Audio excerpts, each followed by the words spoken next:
Ah, hi, hello, and welcome to the library. I hope that you are doing very, very well. Hi, Ellie. Hi, Sigrid. Hi, Jack Amnesia on YouTube. Time is better than oregano any day. You are very true, Ellie. +2. But this is not a cooking stream. This is not a cooking related stream. At least I don't think it is. We are here to read a little bit. Because I need to do some work, and part of it is doing some research for the next video essay. So I should actually take notes and read kind of like all the articles that are in my backlog of articles. Time is better than time. Anytime. Who knows? Who knows? I love time. Soon there won't be any. So let's enjoy it as much as we can. Sorry, I'm also opening my drink. Cooking up some essay, a subversive role of fantasy in the fiction of the library. I mean, in the library, I think this is, we have a lot of fantasy. We still, we are still awaiting news about the inverted ziggurat. What is chat talking about? We just don't know. Scrunkly noises. Yes, I have some iced tea to drink. Did I want to talk about like anything special first? And also like, why is my model? Wait, give me 2 seconds. Yeah, I don't know why my model was like looking downward like so much. All quiet at the inverted ziggurat until, until things are breaking down in the inverted ziggurat. Yeah, okay, so before we begin,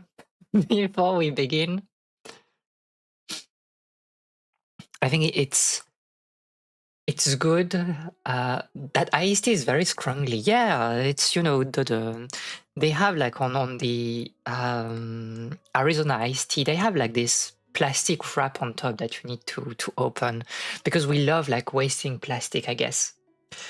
What I wanted to say is, before we begin, let's get a little bit addicted. Let's get a little bit addicted. You know what? I don't know.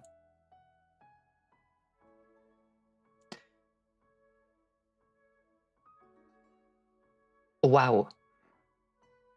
Oh no. It's a D4 opening.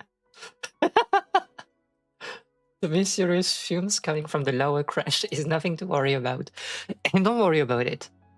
Plastic maxing. Unfortunately. I don't know.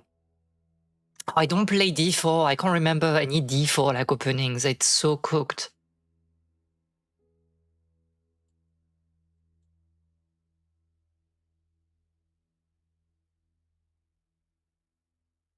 Wait, I actually don't know. Is this like an opening?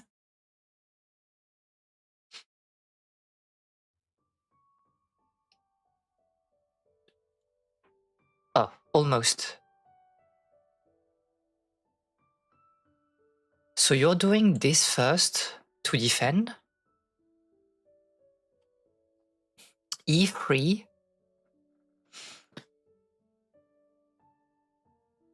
Not E4.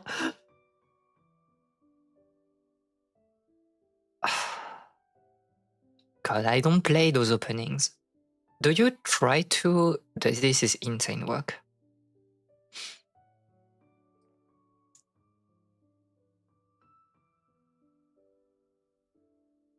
I genuinely don't know. Damn. So this is not like a sort of like Indian. I would say it was like, well, feel previously correct, right? And I don't know. This looks like it sucks though.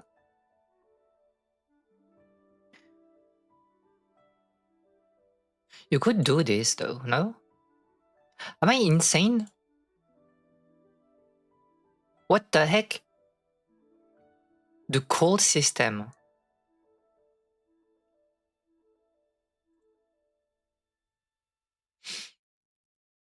What the heck?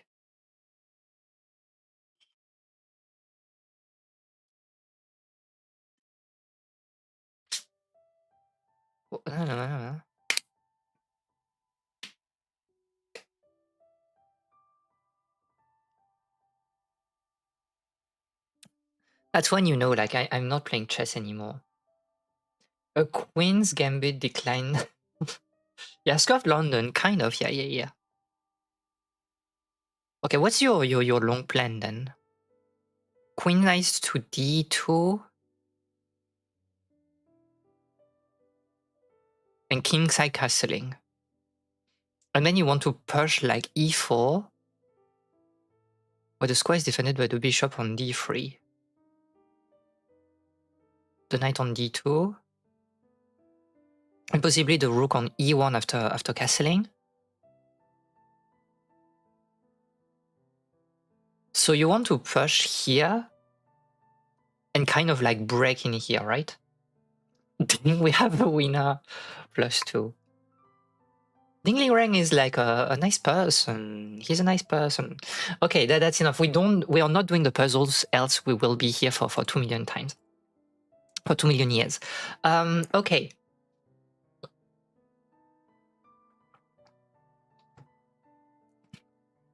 So the idea of like the video essay, if I did not talk enough about it, the next one is to take a look at Silent Hill F. I'm still recording like footage on it. I'm still playing the game, and I'm dying every time I boot up the game, by the way, because it's too horrific for like someone like me.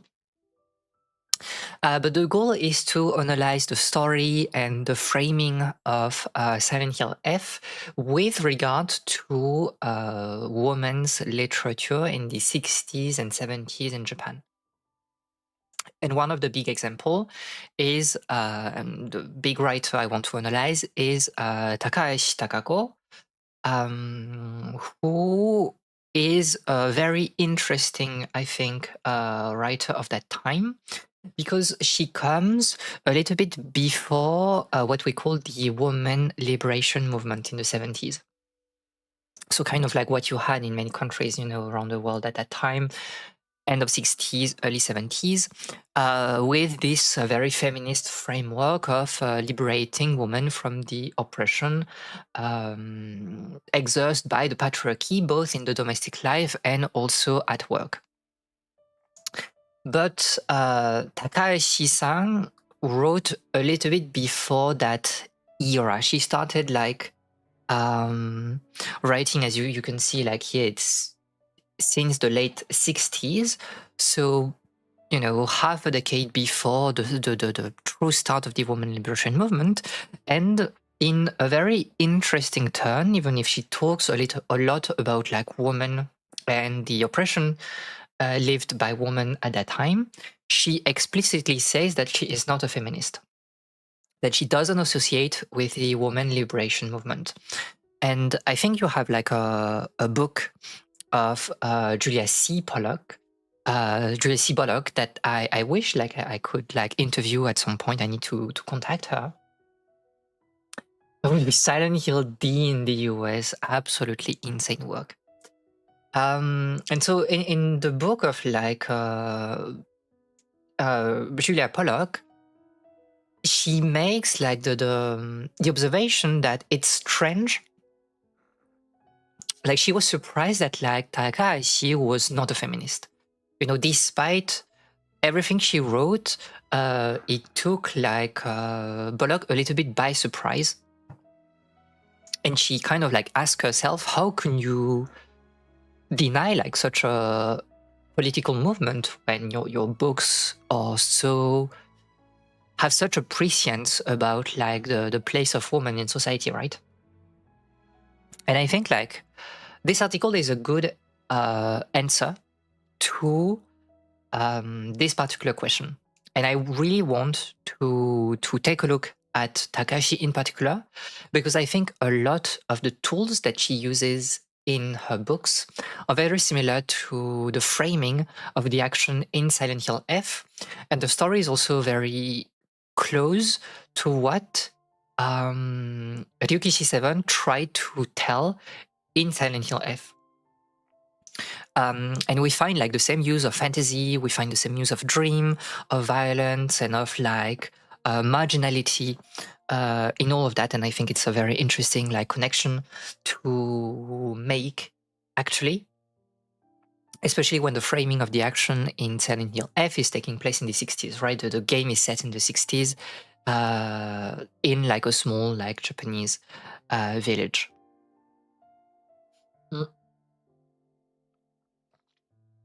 So the other author of this particular article is Maryellen Toman Mori, who is like a well-known figure when it comes to Takahashi Takako and old woman literature in Japan.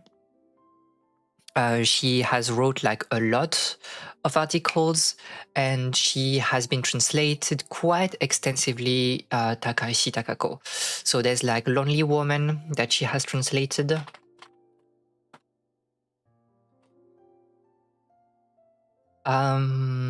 Yeah, which is a very, very interesting book that we'll analyze as well, like in the next video. And by the way, the name of the video is kind of a reference to one of like the short story, this one, Foxfire. And she also translated, I think, yeah, she translated also Child of Wrath, Ikari no Ko. The problem, if my memory is correct, is that like this particular translation comes in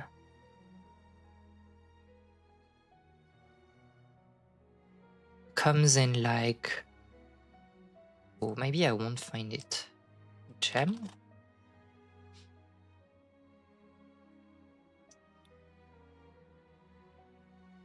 Yeah, I think it's in here. The old city and less encounter. What the heck? I can't remember exactly. Wait. No, you cannot. It hasn't. I'm pretty sure it has been translated in English at some point. But it's like in a collection of like an academic book like this, and you know, can you see the price of like the book? There's no way I'm spending that much money for like a video essay. We don't have like those type of funds in the library. I'm sorry. Like buying, you know, books in Japanese. So I'm reading it in Japanese. I found it like I found a copy of the book in Japanese. But yeah, no translation. But at the same time, I think it's fun to read things in Japanese and to do like a closer analysis of the game that way. Okay. Anyway, so the story of like Takahashi, I think what is important to remember is that we talk about like women who are unhappy with their life and dream of kind of transgressing the norms. I don't know why I yap about this because it's probably what is explained like in this article, but let's try to read that. Also, like put the sound a little bit lower because I cannot hear myself for some reason.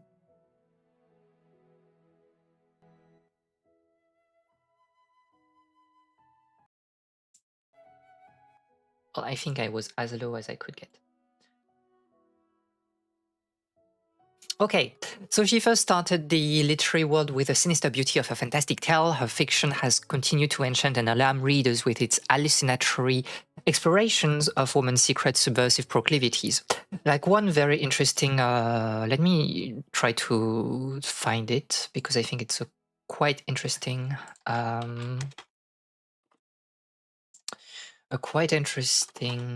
book. If I can actually find where it is. I have like so many books in my education like folder, and I need to clean everything a bit more properly because right now it's impossible to find what I want.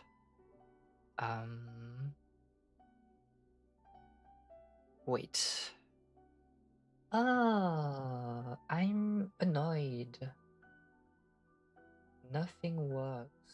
It's not that nothing works, it's just that I can't find. Is this book? Absolutely not.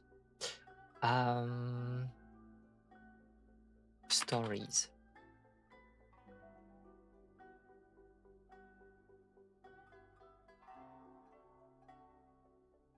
I think this is it. Maybe.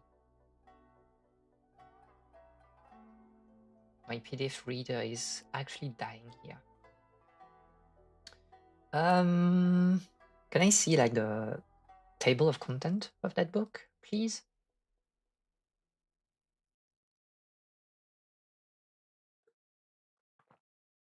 Yes, it's this one. Okay, let me open this.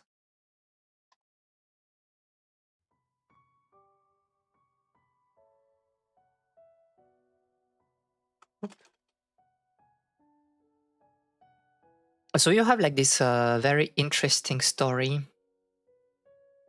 Dull Love by Takahashi Takako. And what is very, very interesting about this particular short story translated by Mona Nagai and Yukiko Tanaka. This is crazy work. You're posting way, way too much. Oh my goddess. What are we doing? この高い竹の端に高橋貴子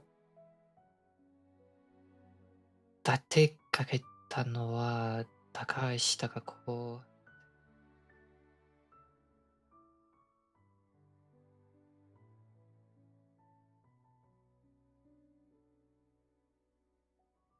I know it's the thing about like leaning on a bridge, right? It's like the crazy sentence about like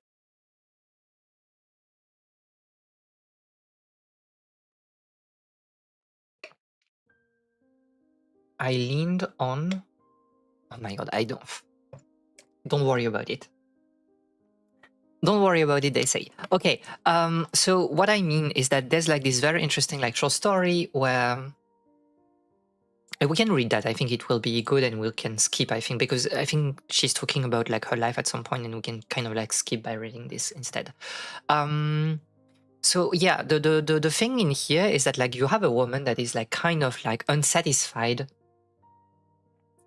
by her life after, as you can see like here, her husband, you know, killed himself. And she feels like a sort of like disconnect with the world.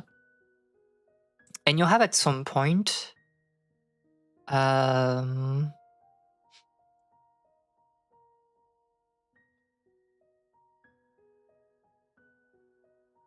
is it exactly?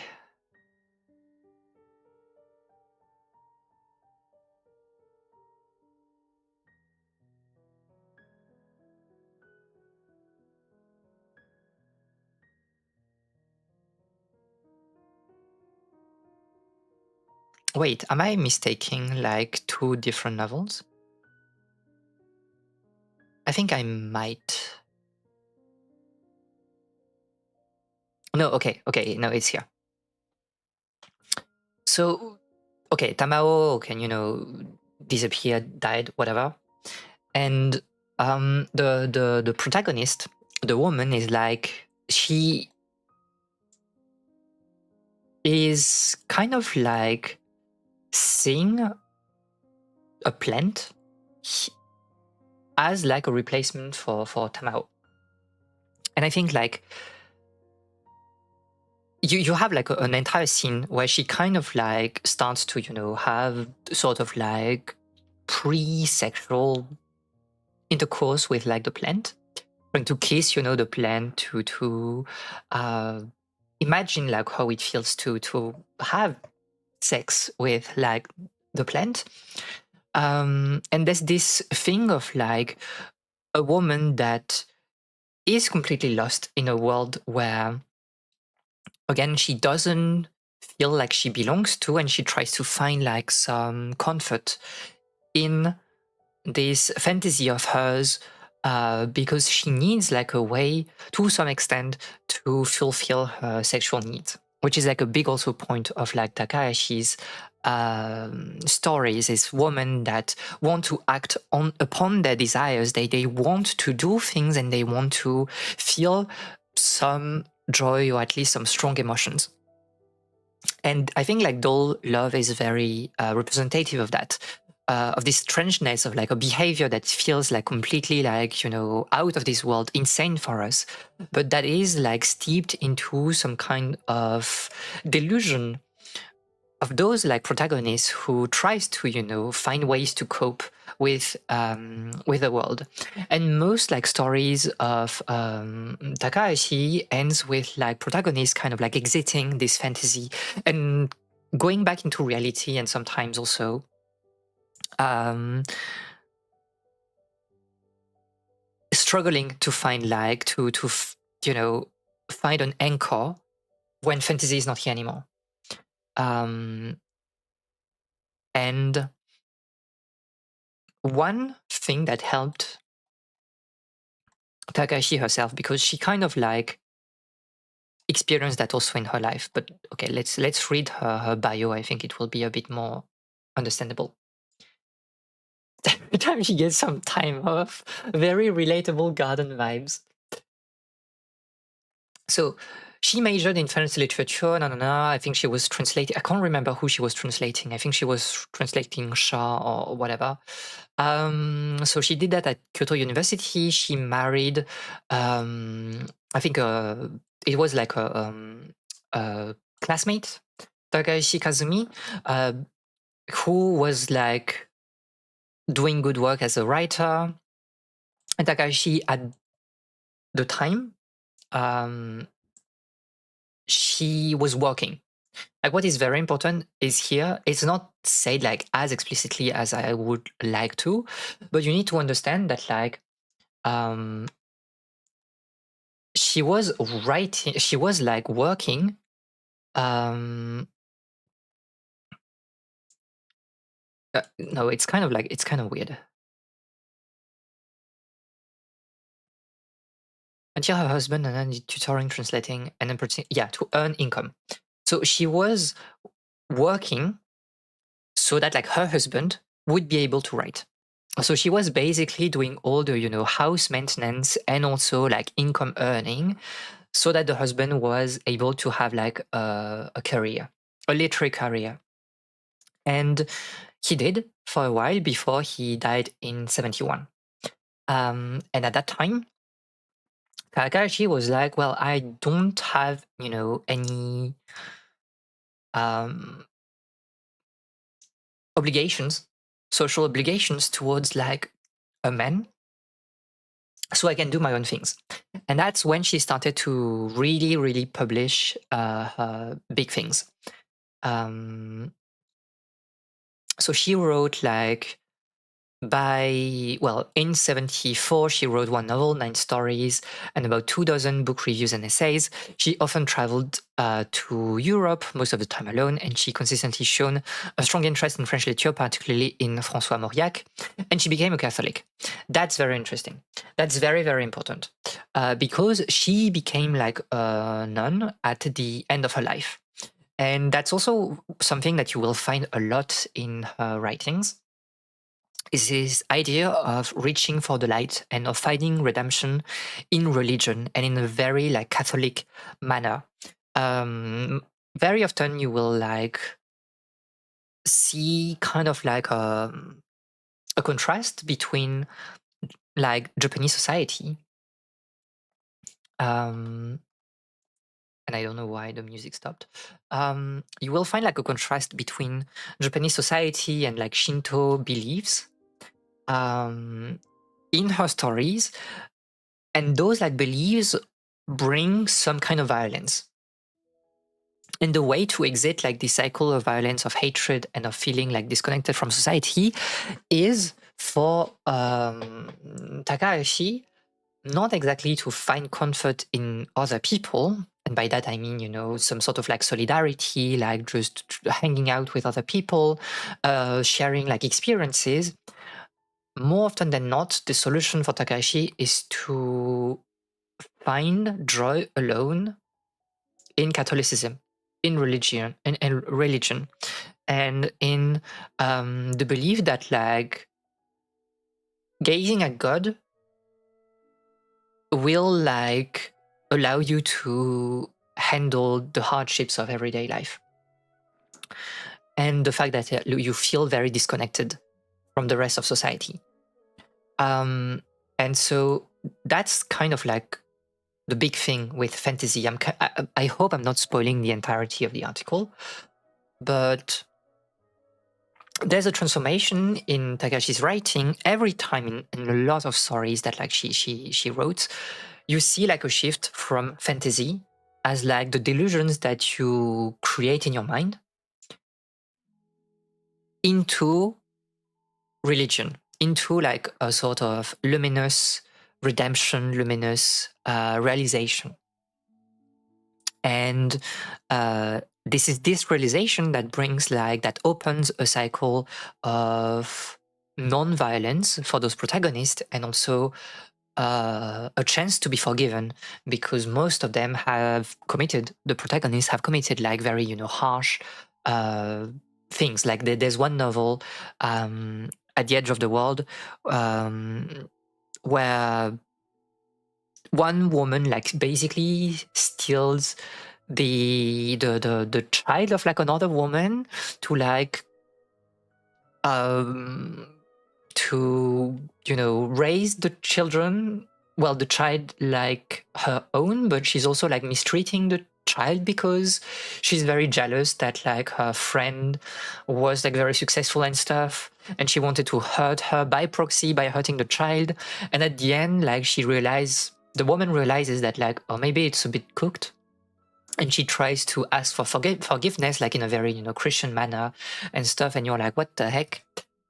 So fantasy into fantasy, kind of.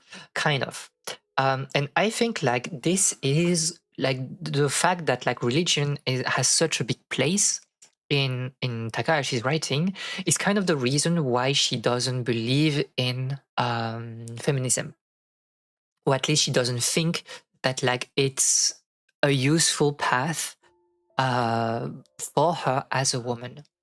And in that like manner, I think like her writings are actually very different from Silent Hill F, because you find like fantasy as like a device to cope, which is the essence of Silent Hill to some extent, like the idea of going through like this town, through Silent Hill or whatever other city, town, village that is a proxy for Silent Hill, and you go into this like underworld, dark shrine, fantastical like location that is like an inverse reflection of your city, right? And this is where your delusions are coming true, and you see like your fears taking a very concrete form. And in that way, like Silent Hill is using like in general the franchise is using fantasy as a device to pit their titular characters against like their own fears. But more often than not, it doesn't end well to stay in fantasy, right? If we talk about like Silent Hill 2, for example, this is spoiler moment, but like you have like an ending to revive your wife, right? Into the water ending. But the idea of like staying in your delusion of like, no, I can really like revive my wife. Like this is possible. There's like a ritual that exists for that. And then you see like James rowing like on the lake towards like the island in the middle of the lake to do this ritual, but like we just don't know how it will end because for the player this is like a delusion. It's considered like a bad ending, right? And I think that Silent Hill F is very interesting by taking some distance from this very like unavoidable like misery. Of course, you had already like Silent Hill 3 that was also trying to like push Ether to live a better life, to do something else than revel in the trauma that like she experienced when she was younger. But in here, I think in Silent Hill F, you have this idea of like, we can do better, we can live a better life. And the answer is really like with other people. You need like to leave this place and you have to see other people and you have to be happy with them. And I think that's very different from what we find like in novels like Takahashi's. But yeah, what is very interesting for me right now is that like, yes, there are like subversive proclivities. Her fiction relentlessly traverses the psychic terrain of lonely women whose dreams, mental delusion, sexual perversion, criminal impulse, or occult pursuits provide fertile material for illuminating the links between transgression and self-transformation. This is very, very interesting also, this idea of lonely woman. You have like a concept in sociology that we call social anomie. So it has been presented by Durkheim in his, suicide book to explain why people would commit suicide. Like there's a typology of like suicides. And the book is like, it's an old book, as you can see, so there are things we can criticize. What is important is this idea of like anomie, which, as you can see, is defined by an uprooting or breakdown of any moral values, standards, or guidance for individuals to follow. What it means is that like when you feel anomie, it means that you have lost the framework around you that is giving you rules and a sort of method to live in the world. Derangement is like, I think, a very interesting term as well. Malady of the infinite, by the idea that like, because the world around you is ruleless, is lawless, then you do not know how to behave. And that's what is creating like this disconnection where you cannot like distinguish right and wrong, and you cannot like find a path to happiness, because there's no way to actually succeed. You don't have like life goals to have, and which is something that like we experience right now in our current society, right? Because of this idea that like our traditional life goals for our generation, they don't make sense anymore. I was kind of like talking about this in the fishing video, if you remember, about like young people ignoring like the traditional goals of like having a family, having children, having a house, having a car, things like this, because it doesn't make sense for our generation that is experiencing, massive inflation, economic crisis, social crisis and stuff. It doesn't make sense to like go for like those particular objectives in life. And because this bigger framework is kind of like collapsing, we feel some sort of like anomie. And the way you're recreating like your fighting anomie is by recreating bonds between an individual and the community, both economic and primary socialization. So by meeting people and also being like integrated in the economic network of, you know, your community, be it like at a city level, national level, or whatever. And this concept of anomie is exactly what you find in here. We found like women in the 60s that are facing, you know, the hyper-modernization of Japan. We are actually trying to build like a new life on the ashes of Japan after the war. And when you move from like the countryside to the cities, because the 60s, like late 60s is the moment when everybody is moving like to big cities to create a new life. What do you do when you arrive in, you know, this big city, this Tokyo or whatever, Kyoto, and you just don't know how you can like find fulfillment? Because there are so many people, it's hard to make real connection, and it's hard to feel something more than just a cog in a system. It's about me, I'm logging in. You will see like, you know, maybe Ellie, killing people is like a way to, you know, fight the enemy, at least for Takahashi's.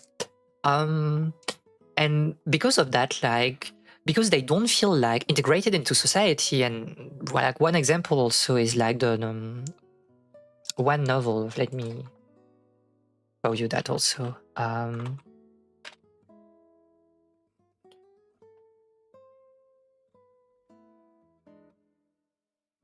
So this is like a Hikari no Ko. That is like the one of the prime like novel that will be like analyzing the video. Well, it's in Japanese, so whatever. This tells the story of a young woman that comes from like the countryside, and she settles like in Kyoto, and she lived for like a moment with like a family friend before moving into her own place. And she is working like at a culinary school, but I think like 1 week after starting like her studies, she's like, maybe I don't like that anymore. It sucks. I don't know like what I want to do in my life, but I don't want to cook anymore. And she meets like a neighbor that is like, well, if you don't want to cook, then you can come to my business school. Because, you know, that's the future. Like we are like in the 60s here in this novel, 60s, early 70s. It's not exactly clear.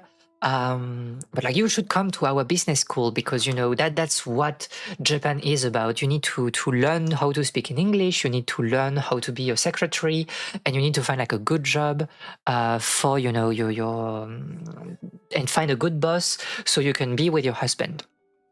Hi, Sky. I hope that you are well. And in this particular novel, the protagonist is like, yeah, I want to go to this business school. Thank you, like for you know, plugging me in. But like the woman, and she goes into that deep business school thinking that like she will have like a good modern job, and she will be able to propose to like another man that she has met like a bit earlier in the early part of the novel. But her neighbor that was kind of like advising her to go into the business school was also like kind of just showing off the fact that like she was like engaged to a man, and it was some sort like it devolves into some sort of like heterosexual competition or whatever about like who is the most fulfilled in life, who has like a man in their life.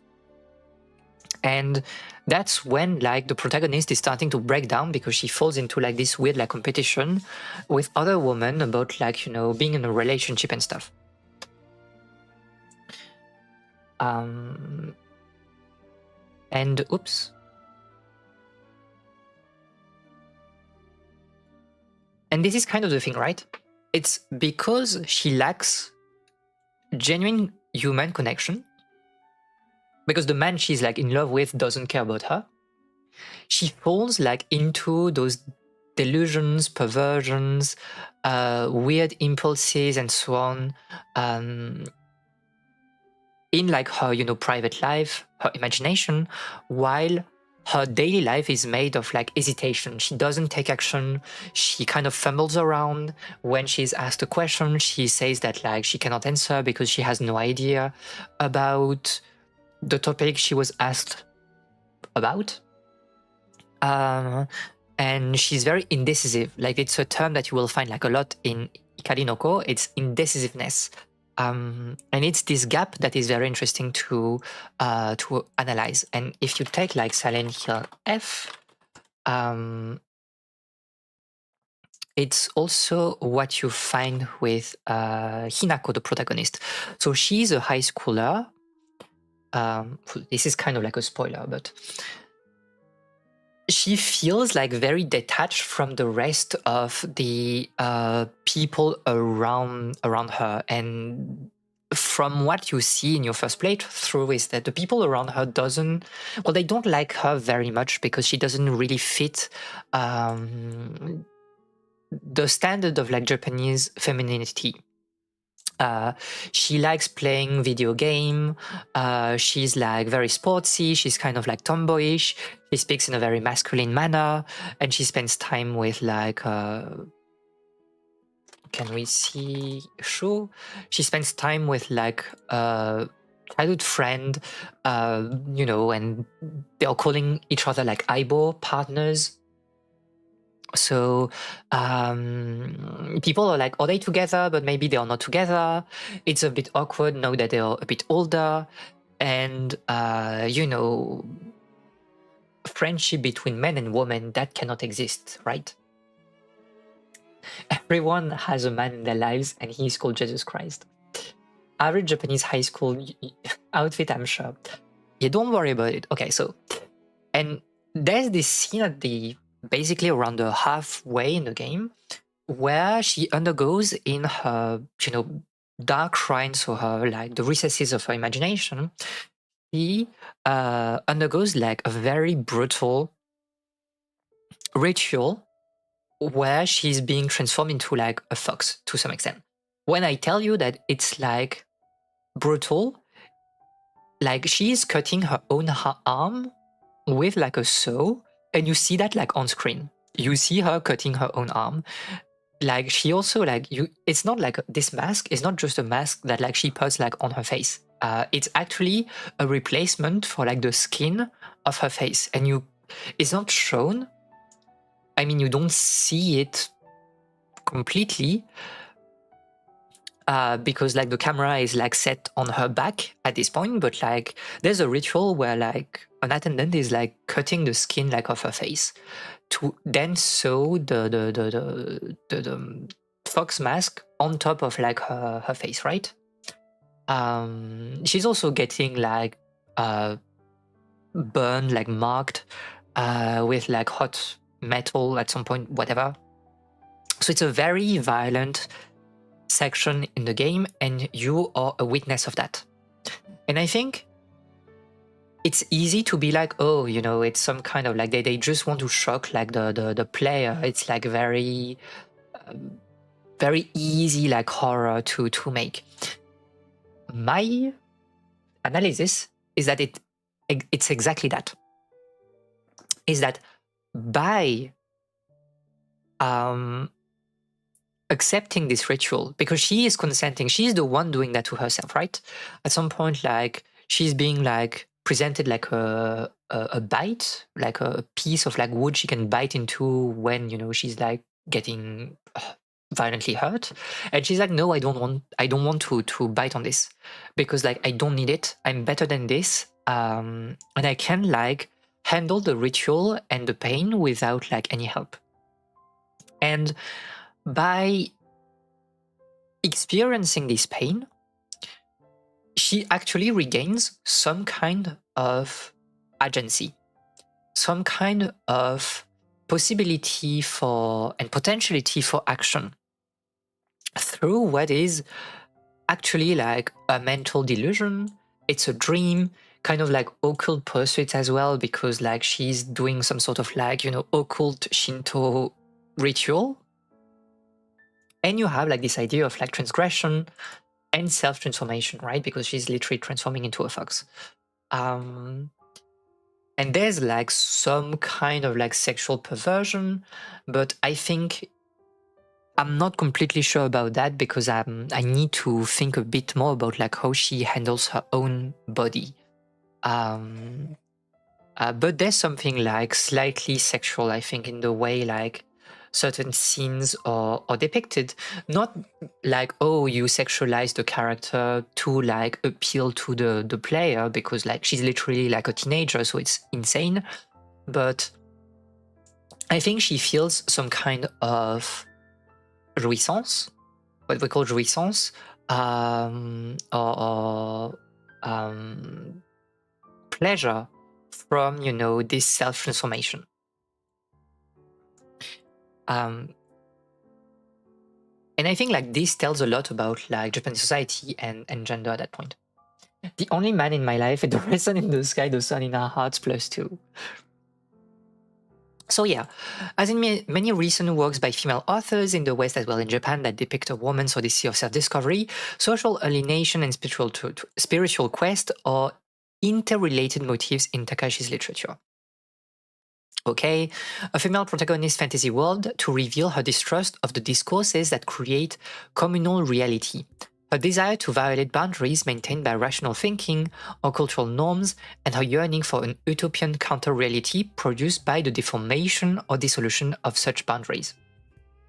In other words, they are not happy in reality, they do not accept reality, and they find like some relief in fantasy, in like a world that they can imagine for themselves.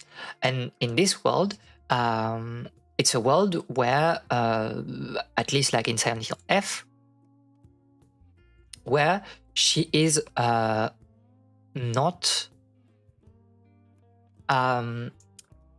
where Hinako is not like held down by the gaze of other people on herself, because she feels extremely judged in all her actions. She is indecisive. She tells that like in her own journal, she's indecisive. She doesn't know what to do. And she feels like some uncomfort by the fact that some people criticize the fact that like she doesn't know what to do in her life, because she's just a teenager, but like she doesn't go for traditional like feminine like stuff. She doesn't care about like fashion. She only thinks about like having fun in video games, and she's also like quite good at everything in general. And the envy, the jealousy like of other people is starting like to kind of like eat her from within, and that's why like to some extent she loses herself in some delusion. And when she gets like this fox form, what is very interesting is that like it's also mimicked in like the combat, because you're very powerful in the fox form, and that's your only way in the middle of the day game to kill enemies definitely. In the chapter where you gain this form, if you just like beat up the enemy will collapse, but it will rise again at some point. But when you're in fox form, when you get like the fox transformation, you're able to kind of like excise the essence, the life essence of like those creatures, and they disappear because you have eaten them basically. And there's this scene where like she gets like extremely like forceful, because like she has regained like autonomy and agency with this power, and she can actually take revenge on the people that she felt were slighting her. But that only happens in her utopian counter-reality, in her imagination, because the fox form only exists like in like the dark shrine, so the underworld. But when you get back into like quote unquote the reality, you don't have like any special power, right? Okay, as a literary mode, fantasy is well suited to exploring desires that are forbidden or frustrated by society. Many contemporary writers portray female characters who envision venturing beyond the limits set by their society's definition of the possible and permissible in order to fulfill their desires for power, pleasure, and freedom of self-definition. Again, choosing self-definition, choosing for yourself what you are. And in the case of like Hinako, it's being like this, exiting like the realm of like humanness and becoming a fox, a spirit that has like more power. Dreams and so on are all important motifs in women's fantasy literature. They act as vehicles for the character in the text to recover her repressed or taboo desires, temporarily shed her societally constructed identity, and reformulate her subjectivity in ways that defy society's definitions of female nature and destiny. So that's what we said, and a very interesting thing here is temporarily, right? You cannot live completely in this delusion, because to some extent you will still have to behave in an acceptable way when you're at work, when you are like seeing people. There are things happening in your mind, desires that you want to accomplish, and many characters in the Takahashi's writing are like that. They want to burn things, they want to slap people, they want to kill people, they want to steal, they want to commit like, crimes. But when you see the dialogues, they act in a very like polite way, and like in a way that is expected from a Japanese woman, basically. And that's also what you will find in Silent Hill F. At some point you have the character of like Rinko, who is extremely jealous of Hinako, because Hinako spends time with Shu, right? But Rinko is in love with Shu, and she doesn't like the fact that like Hinako is kind of the partner. She's like around, and she's like not, she's like hampering her fantasy of a love story she has with Shu. And you have like, I don't know why I'm here, but you have this idea of, you see that Rinko is extremely mean to Hinako. It's obvious for you as like the player, like since the very early moments you see Rinko that like she despise, or at least she seems to despise Hinako a lot. And what is very interesting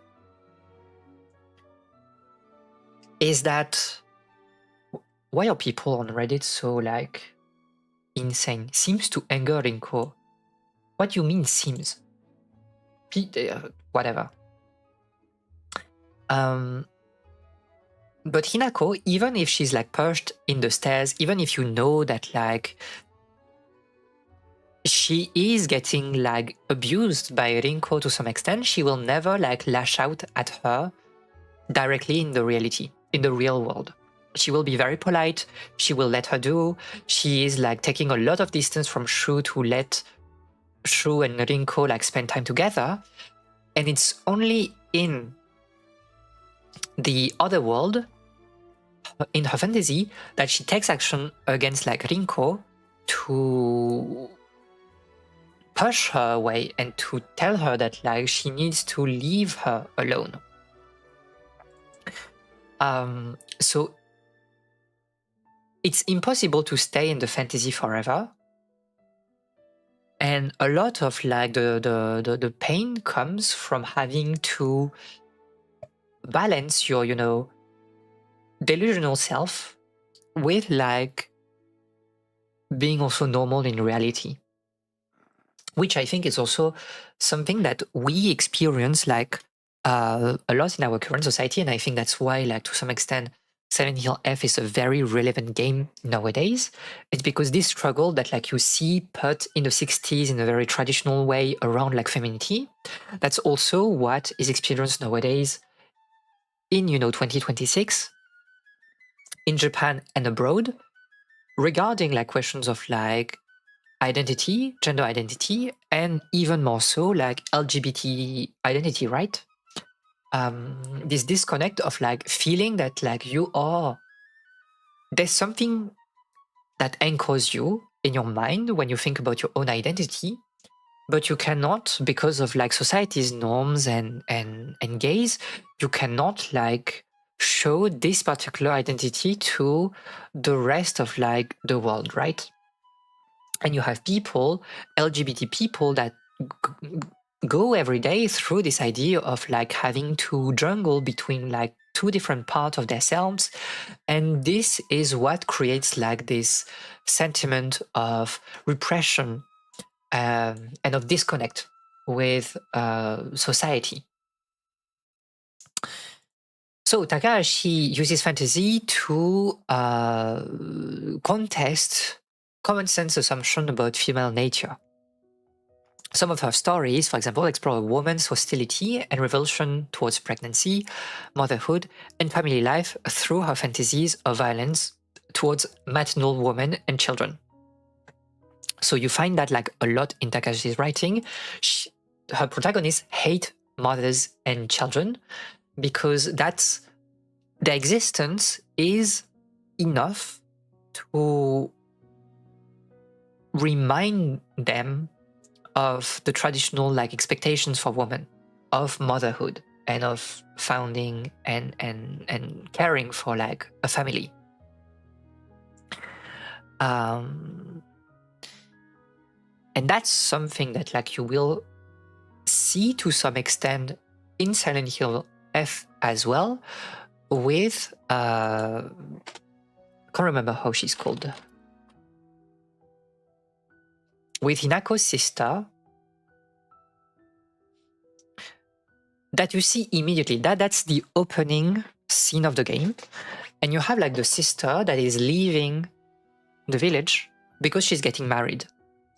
And Hinako felt that like her sister was the only genuine bond that she had in her life. That was with Shu, maybe.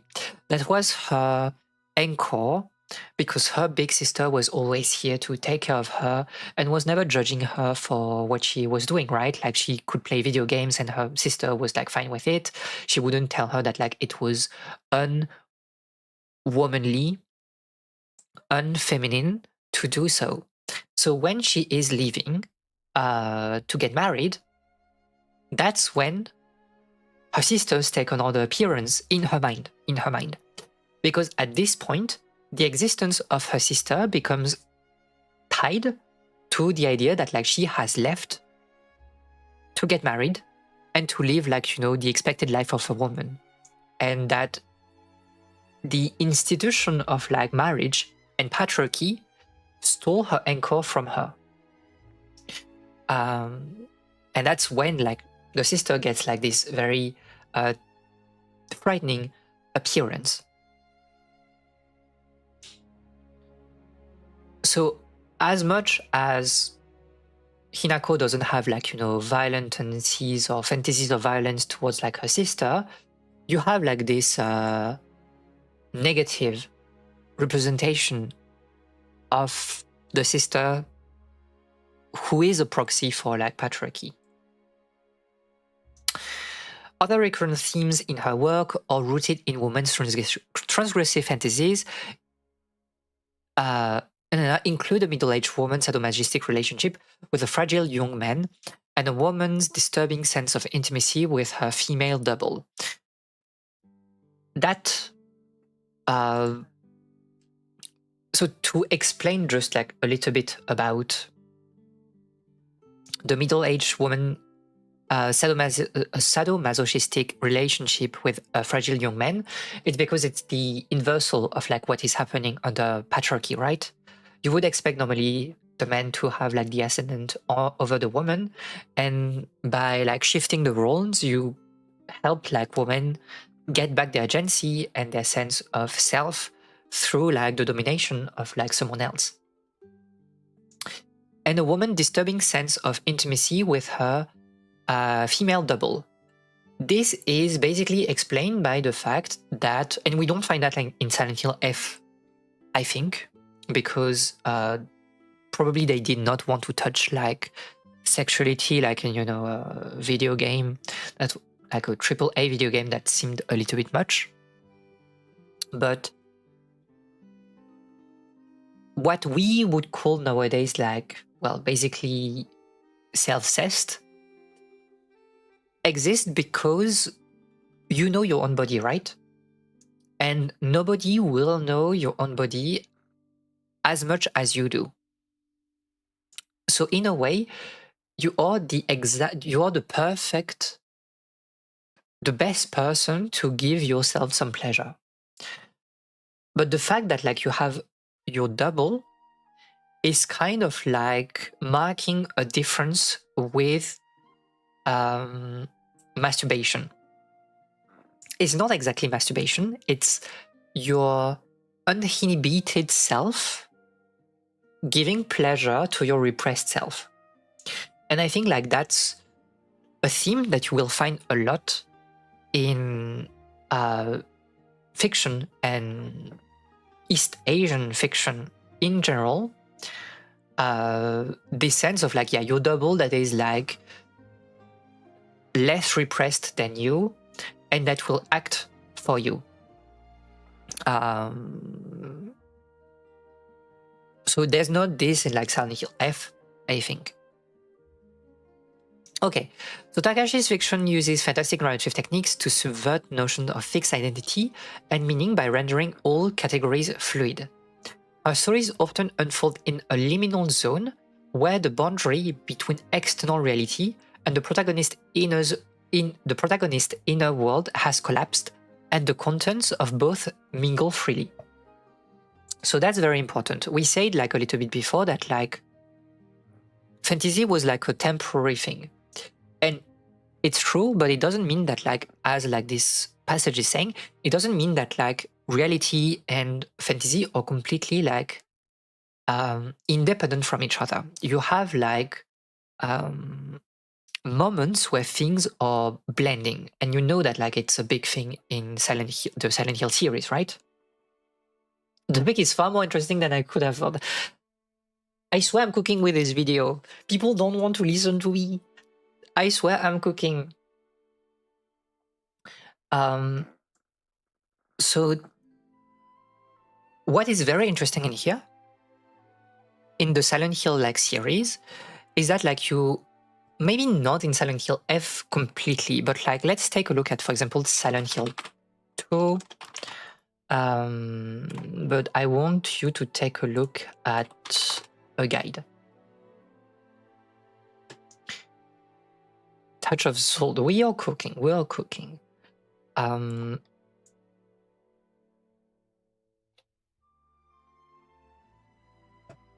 Okay.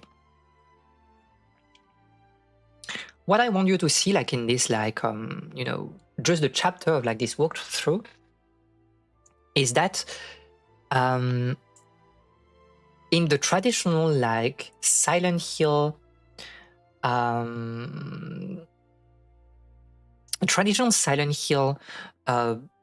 structure, you will like explore things first in the so-called real world before it collapses completely into like the nightmare zone, into like the inverse reflection that is like completely, you know, horrific. So a good example is like the hospital. You start like looking for the do I have like screenshots in here so you can like see a little bit? Oh yeah, okay.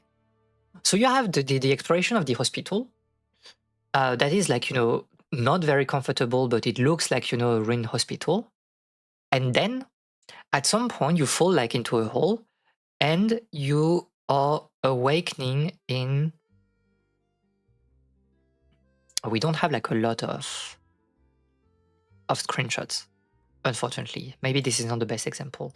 Let me take... Well, we can just take the hotel, I think. It has been a long week and you're very tired, so I guess you're falling asleep to peak. You should rest. Don't, you know, feel free to, you know, fall asleep. The stream is also here for that. So you explore the hotel, which is like, you know, a little bit cooked, but again, it looks like a hotel. And then you have like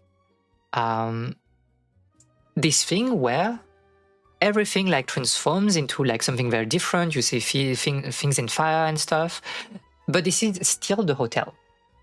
It's just you have collapsed into a different like version of it. And you will see that like in most games, you will see like this transition from like a ruined universe, a ruined location, and it devolves like into something like way creepier than that.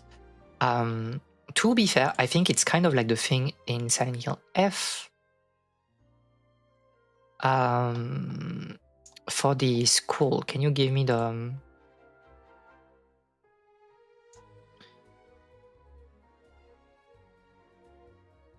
middle school? Okay.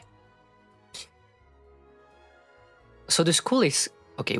They don't want to give me like pictures, so it is what it is.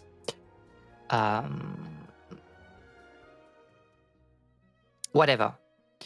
But you will see like shifts of like aesthetics between like, you know, normal world and the nightmare world.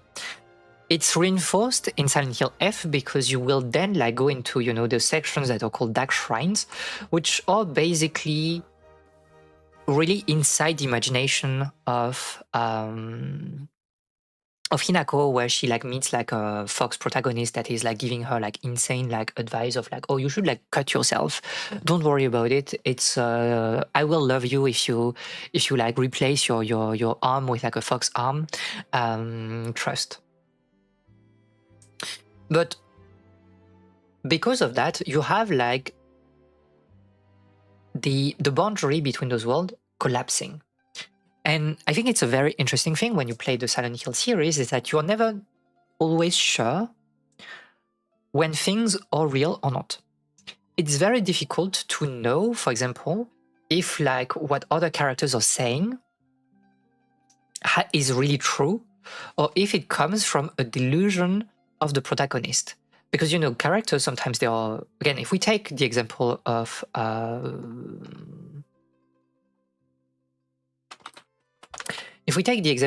like Rinko, who is like pushing the character around, who is like very mean to her, because like the boundary between reality and fantasy has completely collapsed, as a player, it's very difficult to know if Rinko is really as mean as she seems. Especially when you find some documents at some point in the game, because you have like documents that are saying that like, you know, Rinko is the perfect student and stuff, and she likes her friends and whatever, and it's her like private journal. And then like a sort of like nightmaring shift happens, and if you check like the document again, like the perfect like, you know, student representative becomes like a very sadistic person. And this blur between reality and fiction, I think, reinforce this thing of like there's no framework, there's no rules, you cannot trust anything, and it reinforces the isolation that Hinako, that the protagonist, is feeling. And in a way, it will fuel again the cycle of like fantasy as like a way to cope with it. So textual border crossing mirror the heroine's disparate subjectivity by blurring the distinction between conventionally polarized phenomena, dream and reality, life and death, animate and inanimate, and so on. Which is again very true, because when you play Silent Hill F, at some point you will have like characters that are supposed to be dead coming back to life for some reason. You have killed them in your fantasy world, but they are still here in your real world, and it's hard to know what is happening. And I think it's like a key part of like horror as well, is this inability to judge what is happening. Because you're from the point of view of like the character that is experiencing those delusions, right? And for me, this is like also what like makes horror a very social thing, right? Because you keep having in Silent Hill F,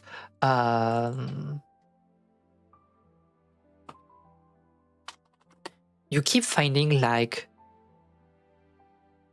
logs from like different doctors, physicians, and so on. And they're kind of like explaining in a very like factual manner what is happening. Like there's a disease, whatever, and they are like very specific like symptoms that are happening. And you can like equate them to some extent to what like the characters in like Hinako's perspective are going through.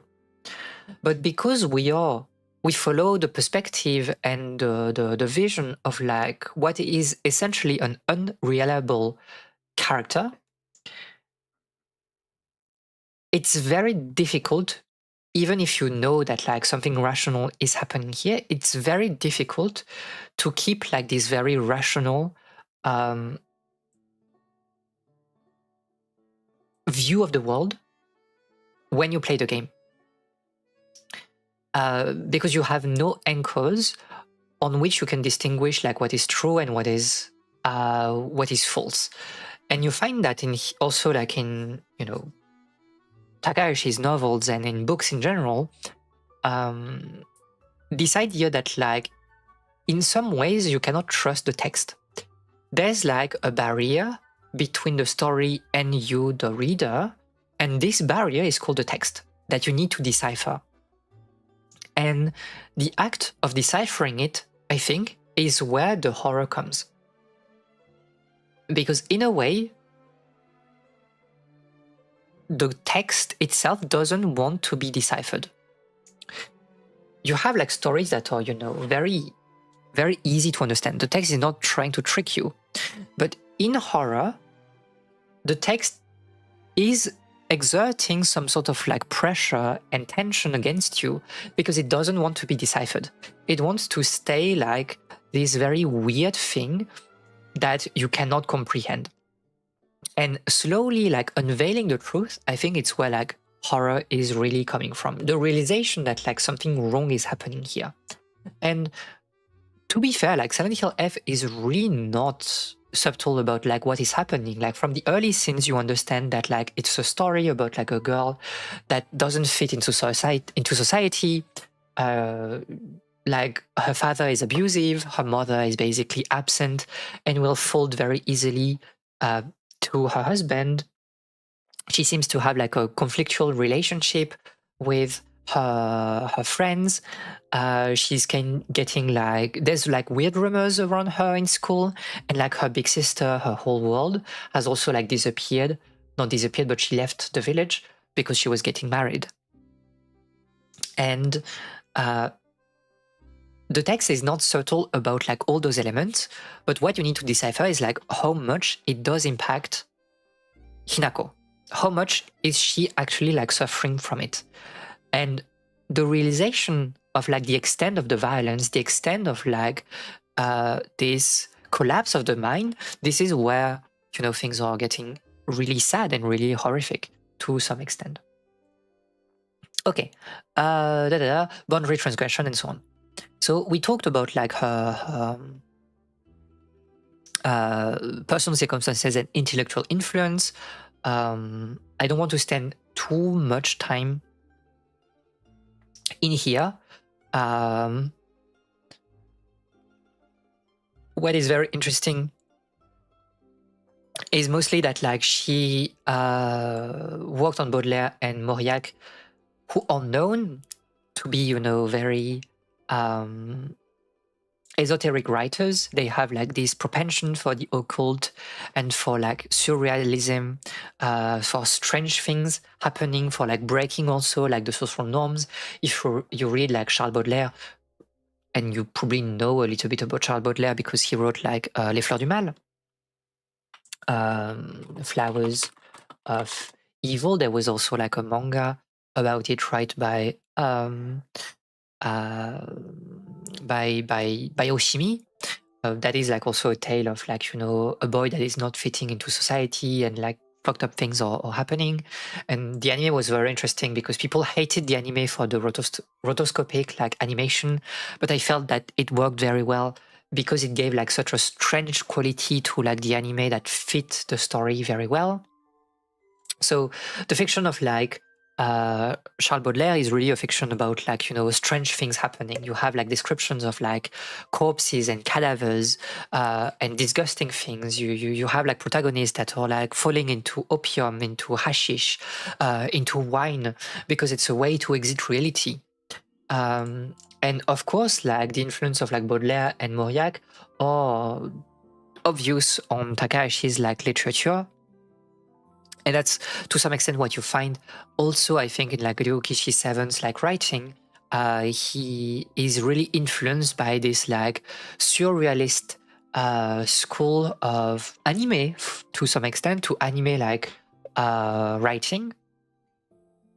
It's just that Silent Hill F is not an anime per se. It wants to be a little bit more grounded to some extent.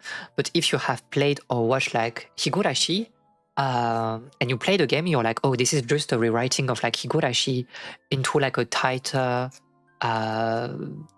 narrative. Okay. I think that is not too important to read. So talk about like her husband and stuff. Yeah. Takahashi's fascination with various trends in 19th century Western fiction is clearly discernible in her literature. Her aestheticism, ennui, and revulsion towards conventional life that she expresses in essays, such as the one above, pervert her stories, echoing the decadent sensibilities of the fin de siècle European writers, for whom she professes great fondness. So basically, you know, it's what I said, like she loves like the dark romanticism of like Poe, Baudelaire, whatever. It's also something that like you will find in Silent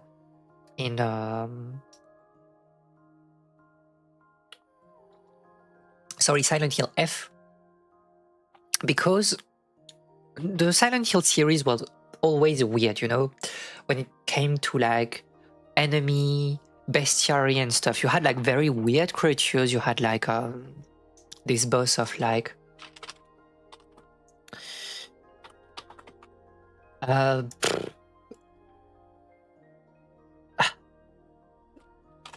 I find like Abstract Daddy? Yes. Okay, so you have this boss, right, in Silent Hill 2, which is like slightly fucked up, eh? But you kind of understand like what this boss means, and I'm sorry for what I will say, but when you understand that like it's the representation of another character in Silent Hill 2 who, it's very heavily implied, is abused by her father. And so at some point you fight the father, and that's what he looks like. And I don't think I need to do a lot of, you know, commentary for you to understand like what this particular enemy means. But you have like this representation of horror in like a concrete sense. And it's weird. It's weird. It's something that is very uncomfortable, right?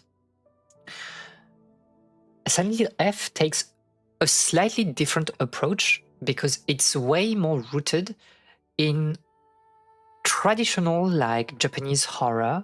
And by that, I mean like medieval horror. We did, if you remember,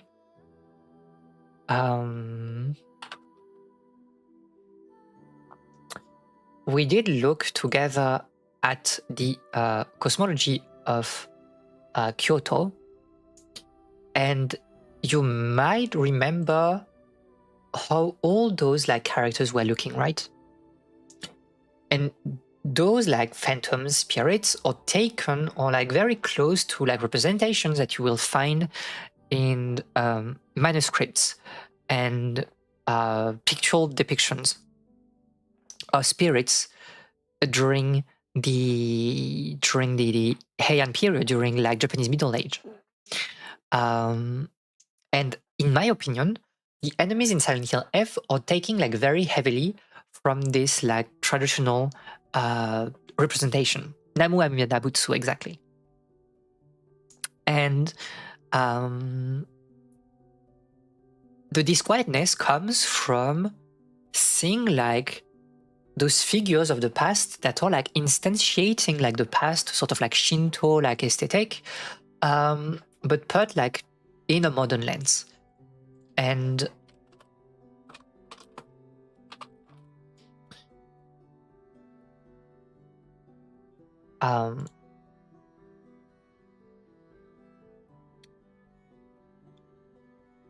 wait. Can I have like a bestiary so you can see the monsters?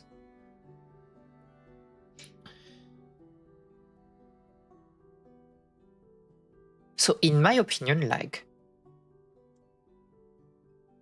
you find like very similar traits, right? Between like this enemy that is very aggressive, like he jumps on you like very, very aggressively. It's very hard to find like a window to attack him because he attacks you very relentlessly. You basically need to like dodge him or parry him until like he's getting tired, and that's when like he will stay like static for a while and you can like attack him. And I think that like this character is very similar to like those sort of like, you know, decrepit old men that like you find in traditional roles, traditional depiction of spirits. And that is kind of like the case for every character that you see. Everything feels a little bit like inspired by traditional art, but in, you know, a very disquieting way. Here you have like those ideas of like those spirits that are like just a mess, a jumble of, you know, arms and legs and stuff.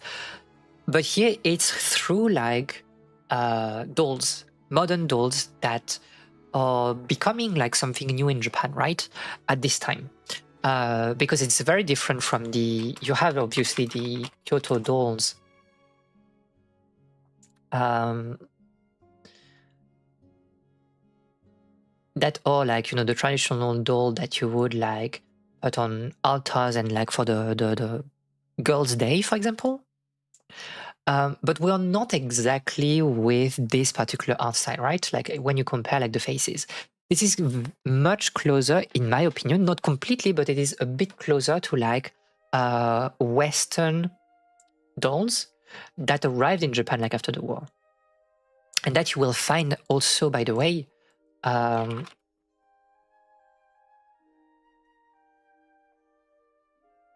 because you have like this doll that is a little bit disquieting, but it is your friend. The doll will like silently always like warn Hinako from danger. It's just that Hinako doesn't care or doesn't see like the warnings. And the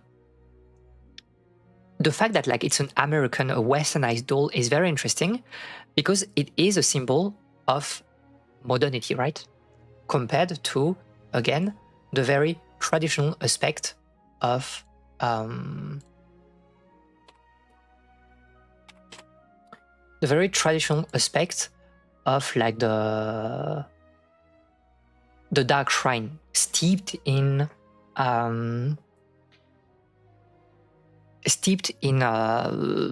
traditional Shinto like aesthetics. So all of that to say that like there's always this like pull from like Western aesthetics. It's just that like it serves as a foil to Japanese elements, right? That are considered as traditional, occult, mysterious, whatever. But you have like this tension between the two. Japanese dolls go crazy compared to Western one. Imagine.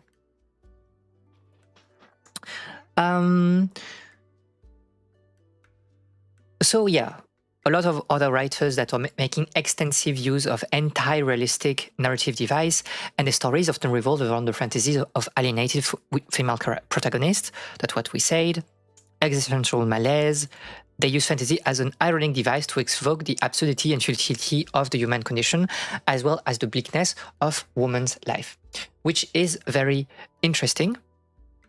This idea of ironic device, because again, it's kind of like you use fantasy to gain like back agency, while you pertinently, like in your deep inside yourself, that like this is an agency that is only fictitious and that you will not be able to act that way in real life. There's one chapter in Silent Hill F, I can't remember which one. I think it's this one.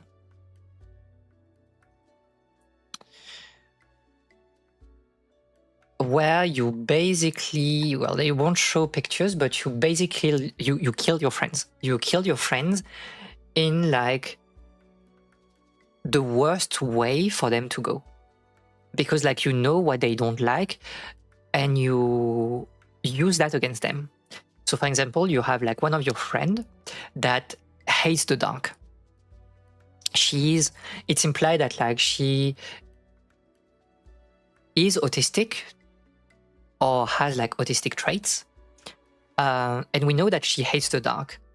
So if you do like a lot of backtracking, you can actually find a letter from like a psychologist from Tokyo that is like, the letter has been sent to the parents, and the letter says like, you don't have to worry, like your daughter is just afraid from the dark. She exhibits like autistic traits, but it's something that will get better at some point. You should just give her space and give her love, instead of like forcing her to to put her in situations that like are very stressful for her. So love, is the true solution to everything, to some extent, and solidarity and this idea of like living together. But it's not what is happening in the game. And we know that like Kikuko hates the dark, and when you go into the dark shrine in this chapter, the way to get rid of her, because for Hinako, in her fantasy, it's a way of like casting away the people in her life that feel like a burden to some extent to her subconsciousness. You basically trap her in like a cage, and very slowly you're snuffing out all the candles in the room until she's completely in the dark. And the end of like this section ends with like Hinako leaving the room when like Kikuko is crying and shouting from her cage, and you just close like a stone door after leaving the room, and your friend just is trapped in like complete darkness forever. And this is the type of like, anti-realistic like fantasies that help like Hinako excise the frustration that like she feels in reality. But she knows that this particular fantasy, this particular dream, is nothing more than a dream, right? And that like she cannot act that way in real life. And this is also what is happening with the other characters. She will like try to take care of them or just get rid of them in her fantasies, but as soon as like she sees them in quote unquote the real world, she will be polite, she will be very like mild, undecisive, very easygoing, and non-confrontational. And in that way, the fantasy appears as like an ironic device, because as much as it helps you to cope with reality, it doesn't change your material situation, right? It doesn't really help you to get better on the long term, which is the whole point of Silent Hill F. Because contrary to other games of the franchise, you are heavily invited to finish the game multiple times to watch all the endings. You will actually progress from the normal ending to, you know, ending number 2, which is like good or bad depending on the choice you make. And you need to do the game a third time to get like the true ending that is like a path towards like reconstruction and to changing the material condition of your existence into something nice, which is, in the case of like Hinako, accepting her desires in real life and also leaving the village behind her. And you have a very interesting, I think, sequence or document in the game that you find, and it's like, do you know that like your name means like baby bird? And maybe it is like a sign, right? That like you are a baby bird and you should leave the nest to live your own life and not be like tied down by like expectations other people have for you. And you should do that, leave like this place with the people that you like. Which is very different from the early endings where she actually like gives herself up to her delusions, into her delusions, and is basically solving like the situation of like anomie, this sense of disconnect, of a breakdown of social bond. She solves that by diluting herself completely, by disappearing, right? By dying, basically. And I think that like it's a very modern twist that like you find in fiction nowadays, where we do not accept dissolution like as a valid ending for those characters. If you check Japanese horror lately, you will find that like most games will end with this idea of like, we can do better. We can actually like rebuild connections between us. And we don't have like to give up to self-dissolution, which was like a theme that you would find during the PS2 era. So during like, you know, the end of like the 90s and the early like 2000s, because of the lost decades, you know the deal. I don't have to talk about them like much more.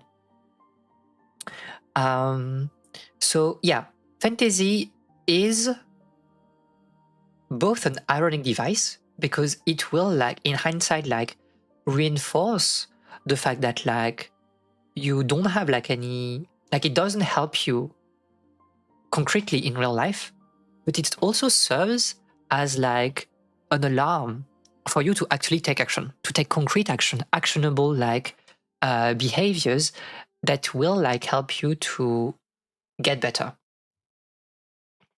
And obviously, and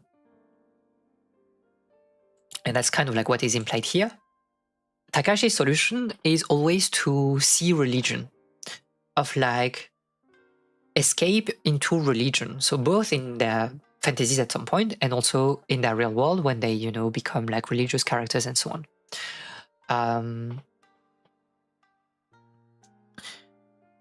So do I have like something to say about that? Not exactly. I think religion is very particular in like Takashi's writing, and it's very hard to find, I think, games, because we're talking about games, but you know, in general, we are talking about like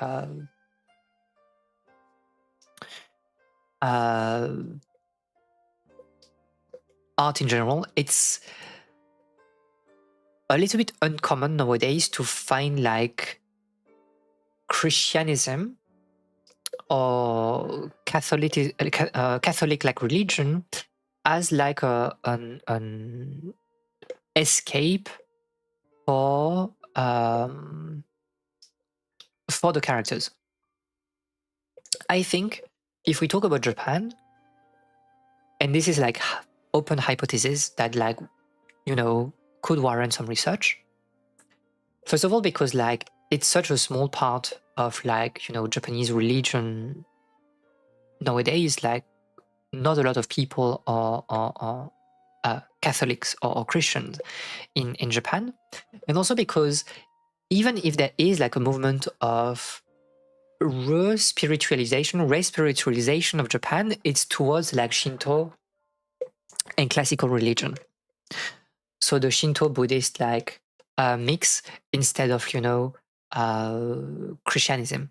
Of course, you have people that are turning towards like Christianism, people that are turning towards like Islam as like a way to cope with like her world. And then you have like, I don't know if we have talked about that in here, but you have like very interesting like mosques in Japan, and the current like Muslim society in Japan is also like growing. You have like more places that are serving like halal food, which is, I think, a very interesting transformation for Japan. But in most cases, like the return to spirituality is towards like a Shinto Buddhist mix. Classical Hellenism. You say that it's not as like crazy as it sounds, because like there's this very interesting book.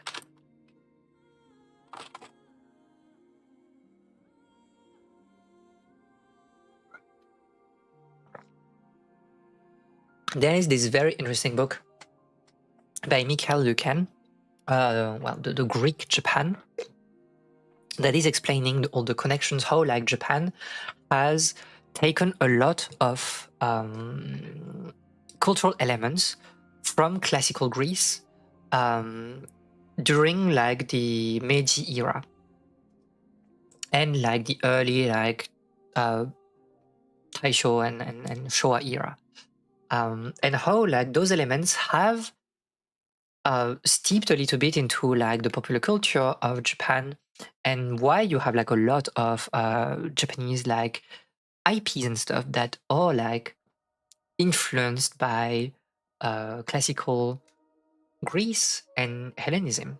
And I think a very good example of that, of course, that you will find in popular fiction is Senseiya, right? Very heavily inspired by Greek elements, although it is like through a very anime and shonen vibe, but this is still like very classical in some ways. Another element, and it went for the Athena / Amaterasu fanfic. Another good element is like a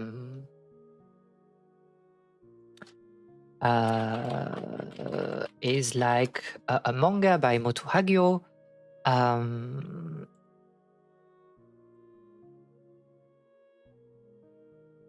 Who is an adaptation? Well, I mean, it's a Mitsuse novel at first, but I think like the version of like Moto Hagio is also very, very interesting. Can I have like a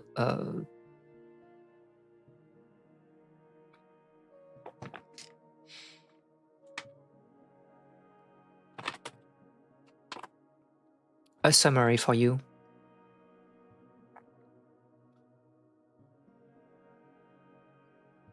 Hashire Meros is a classic too. Exactly. You have like an insane number of like elements. So this is like a very interesting like sci-fi novel by Mitsuse, and to the point,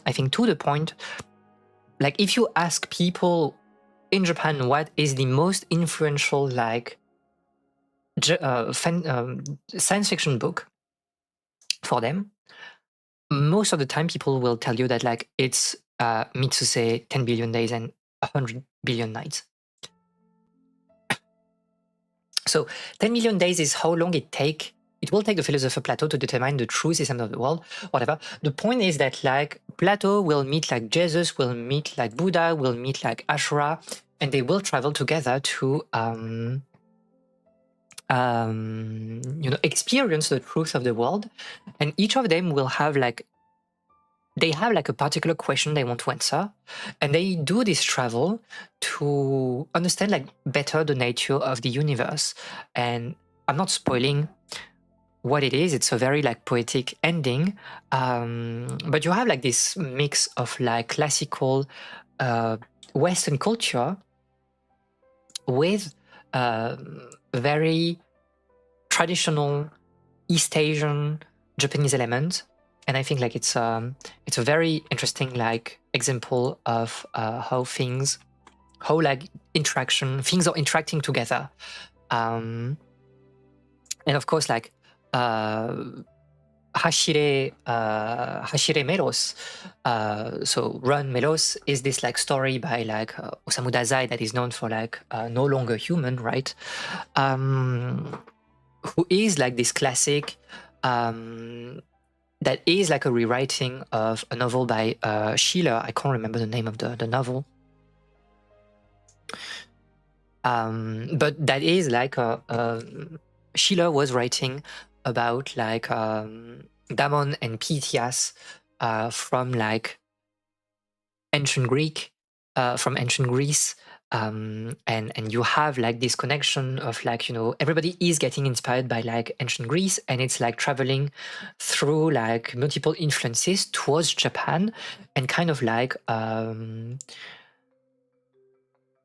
giving like texture to a very specific like texture to Japanese culture, to popular Japanese culture. And that's what also you'll find in like with Moto Hagio. She's heavily inspired by the romantic German school of literature, and especially by Heine, because she has discovered Heine very early in her life, especially because Heine is an author that you will find in like textbooks in middle school in Japan, and then she went into like she explained that she went into like a bookstore and she found like an edition of like Heine, and she started like reading it, and that's what influenced her Po Clan manga, so her big like thing about like vampire, and also things like The Heart of Thomas, which is like a manga that is set in like a board school in like Europe and stuff. So again, like the West has always had an influence on Japan that is like making it its own by remixing like European culture and European myths with their own, you know, local issues. Wiki claims it's Die Bürgschaft. Oh, thank you for checking. But yeah, again, like this idea of like German literature having like such a big influence on Japanese like authors, and those like German like authors were obviously like influenced by classical culture in Europe. Okay.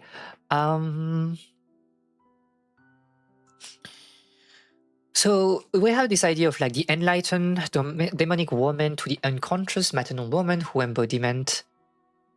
embodiment of traditional feminine qualities is made possible only by her blind conformity to her socially assigned role. Again, when Hinako is doing her...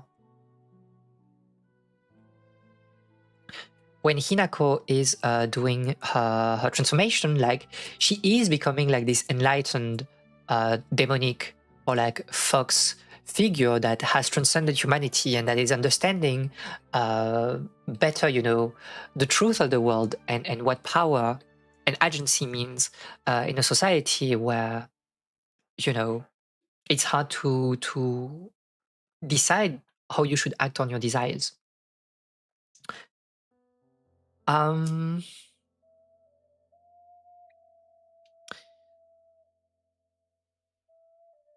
So then you have like a section, we will not like go too much into it because I think it's very like Takahashi coded and a bit too far away from our topic. But yeah, there's like this tension between like demonic and the Christian affiliation, right? Again, because we can read that perhaps I think, yeah. Whenever I write a novel, I notice that the main female character who emerges from me is invariably a demonic woman. I suspect that when a woman releases her inner self, the demonic appears. It is generally thought that women harbor maternal feeling, the polar opposite of demonic. But no matter how many novels I write, this maternal feeling has yet to flow from me into my work. Maternal feeling upholds order, but the demonic encourages upheaval. Maternal feelings support morality, the demonic incites immorality. Something maternal makes women restrain themselves. It directs female energy towards the children produced by woman as mother. It makes women devote themselves to family harmony and their offspring's prosperity. In the sort of society in which most people live, this is desirable and necessary. But if women have indeed been drugged by the reassuring notion that they are essentially maternal beings, I wish to contend that there is more to women than this.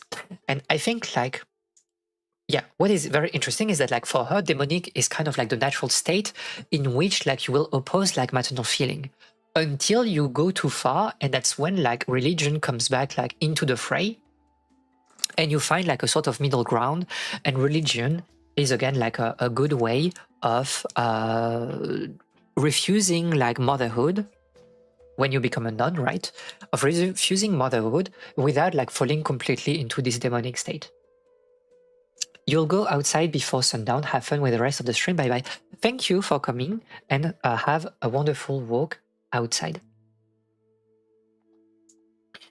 And again, like this is something that you will find in Silent Hill, as we said. Hinako in the first runs kind of like falling into this demonic side until like she found like something else. And we say that like instead of religion, of Christian religion, it is closer to finding like luminousness in human connections, in genuinely positive human connections, and solidarity with her friends. And I kind of like want to show you just that. I think like you have like a, yeah, this thing of, at least we are together. We find like a compromise between us and a way to live together and to deal with like the world around us, with a village, with like rules set by society, but at least we are doing that together. And that's better than falling to a despair that is essentially like loneliness, right? So yeah, we say like violate cultural taboos and stuff, rituals, occult, very good. So we are analyzing Bio here, which is like very interesting, but I'm not sure. I'm not sure I want to talk too much about that.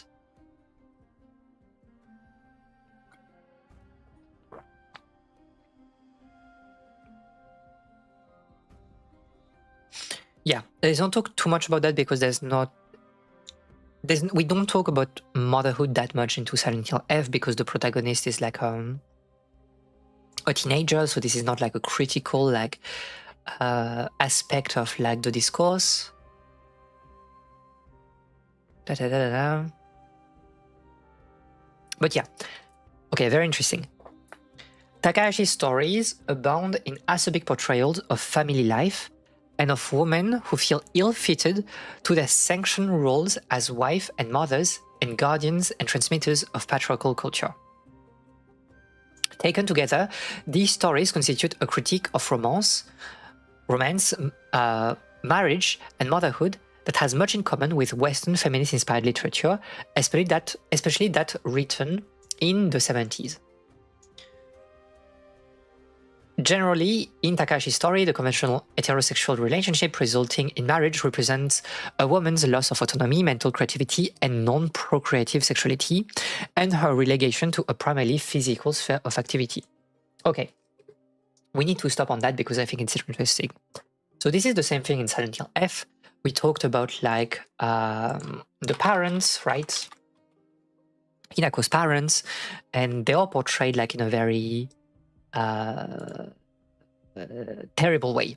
So you have like the dad that is like, an alcoholic beating up like his wife and it's implied also Hinako. And you have the mother that like Hinako had started to hate, mostly because, not because like she's like an evil person per se, but mostly because she is like submitting to the violence of the father. And Hinako views her mother as like a coward. It's like, oh, you have chosen to, instead of like fleeing home, instead of like kind of like going against like dad, you're choosing to ally to him, thinking that like your life will be easier if you submit to his violence. And she hates this like passivity from her mother. So it's very obvious that like the game is talking about like the construction of like the nuclear family in Japan at that time, with this idea that like you will find, of course, of the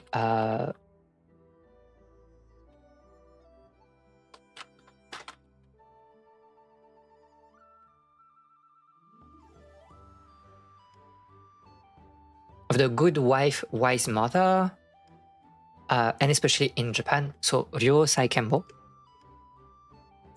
that has been pushed again after the war. Like you can see if we read that, like it's something that appeared during the Meiji era, but it's something that has been pushed like very heavily after the war as well, at a moment when women had to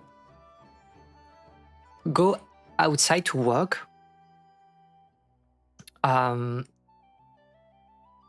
because of like reconstruction, right? And to also like supply another income for the household.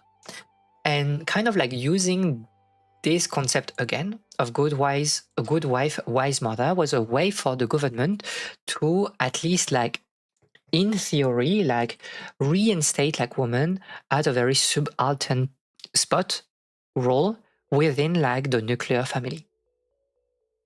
So there's a critique of that, there's a critique of marriage, there's a critique of motherhood, again with like Hinako's sister leaving her because she has to get married, and so to leave the village to go live with her husband. And it ties, yes, with the idea of like loss of autonomy and stuff. The matron who reveals in her femaleness the content fleshy natural woman exemplified in story by Kyoko's mother-in-law is a target for ridicule in Takahashi's story. That you find also to some extent with Rinko, right? We say that like Rinko is presented as like a very jealous character. It is also very important that when you check, like I don't know if we can find that really.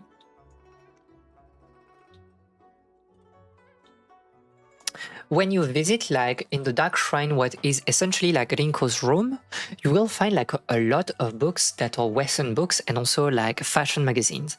But fashion magazines that are very like traditionalist. It's like how to look good, like as you know, a modern woman, but like as a woman, right? It is reinforcing her femininity.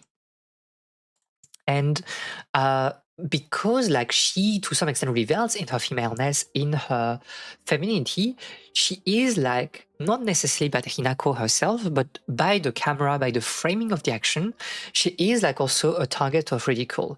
By her obsession for like Shu, her compulsory heterosexuality, she looks like someone that is like a little bit like ridiculous. And I think it's very important to remind ourselves that like it's a game that has been written by Ryukishi 7. And as much as like you have very straight pairings in like Ryukishi 7 stories, and especially for example in Umineko, you will have also like very specific like ships that feel like they exit the realm of heterosexuality, right? And the example that comes immediately to mind is like the sort of like tension that is happening between like Burn Castle and Lambda Delta. Like the witches, you know, that is kind of like, let's not spoil too much, but they have like ascended into witches. And because of that, they have exited like the natural constraint and like the social constraint of Japanese society. And because of that, they revel in like other things. And one of those, again, not necessarily explicit, but that's the framing of the camera. You have like this ship that feels like a sort of like homo-erotic like tension between the two characters. And that is exploring something at least a little bit different from heterosexuality. And in a way, you find like in negative this sort of like idea in here. Because like Rinko's obsession for Shu is so like baffling that it feels like Ryukishi 7 to some extent is making like a critique of like the traditional like expectations of heterosexuality here between like, you know, high schoolers that are, you know, doing high schooler things. So again, this is not like a critique necessarily from Hinako, but this is kind of like a very subtle aspect that you will find from the framing of the action, from like the camera in Silent Hill F.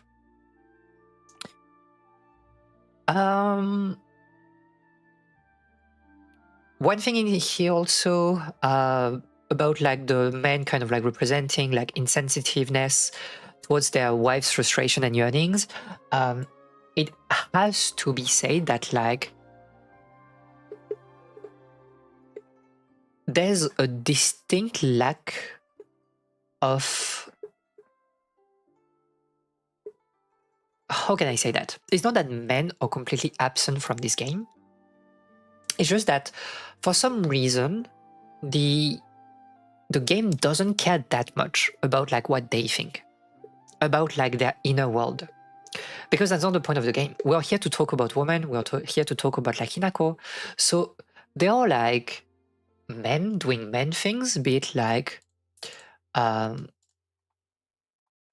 father, you know, just being like a drunk and being like someone like you don't want to be close to, or the fox.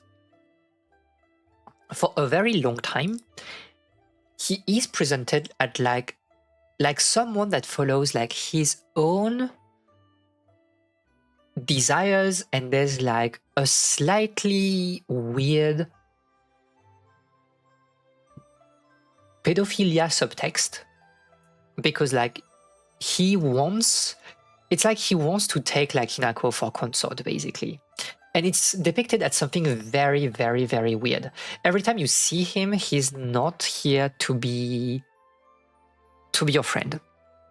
Hinako trusts him because she finds in him someone that seemingly understands her, but as the player, you know that something is wrong, especially and we talked about that just before, because you have the doll that is like warning Hinako to not trust the fox every time she's here. Every time you see the doll is like sitting next to like a message, and the message is like, do not trust the fox, do not trust the fox.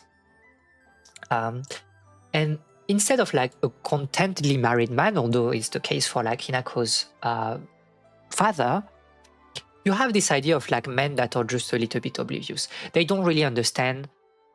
In the case of Shu, they don't really understand what it means to be like a girl, to be a woman, and to suffer from the expectations of gender that is put on like women.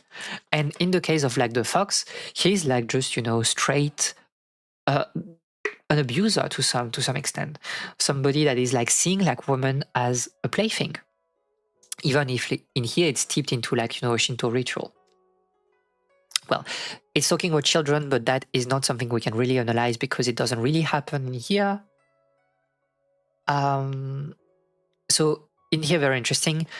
anti-heroines do not demonstrate the social or sexual traits associated with their gender. It's a case for, well, to some extent is the case for like Hinako. I know that like when you look at Hinako,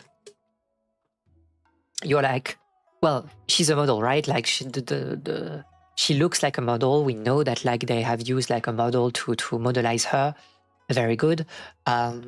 But of course, like the critical thing in here is the fact that like she has like very short hairs, right? Like she has, it doesn't fall like below the shoulders, and it gives her like this tomboyish aspect. And she speaks in also a very like tomboyish manner, which is like the way for like the game to instantiate the idea that like she is a bit out of touch with her femininity.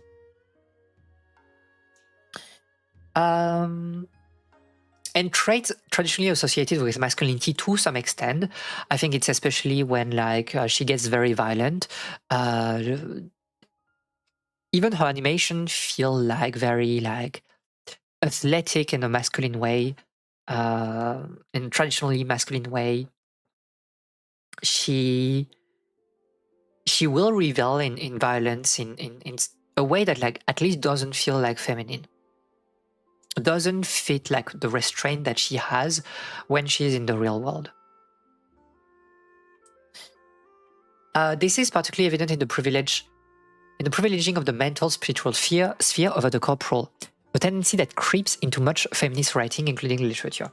Yeah, this idea that like she obviously like spends more time in, you know, her delusions, and she finds like more happiness in here or in talking alone instead of like the world around her and like being embodied in the world. But that like we don't find it like as much as here, because like there's no like horror of like the body, or at least like what is horrific is like the body, like the clean body like of a girl, right? Instead of like versus the body, the like the transformed body of a fox, where she has like transcended like, you know, humanity, and that is like what beauty is for her. What I don't completely agree with this particular article, though, I will say, is that it is known that like Takahashi is not a feminist. She doesn't like associate herself with like the feminist movement of the 70s, what we call the woman liberation movement in Japan. For reasons that are a bit too complicated to explain here, it has been like explained by like Julia Pollock in her book about like Takahashi, but we can talk about that at another time. And so I wouldn't make like such a sharp connection between feminist writings per se and like Takahashi's writing. Not that they are very different, but they are answering like different concerns, because they really don't have like the same opinion about like how women should like solve this like social anomaly that they are feeling at that time.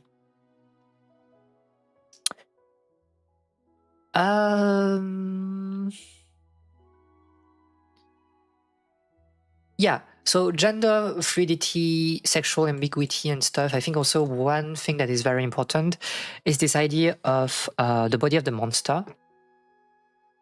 And there's a...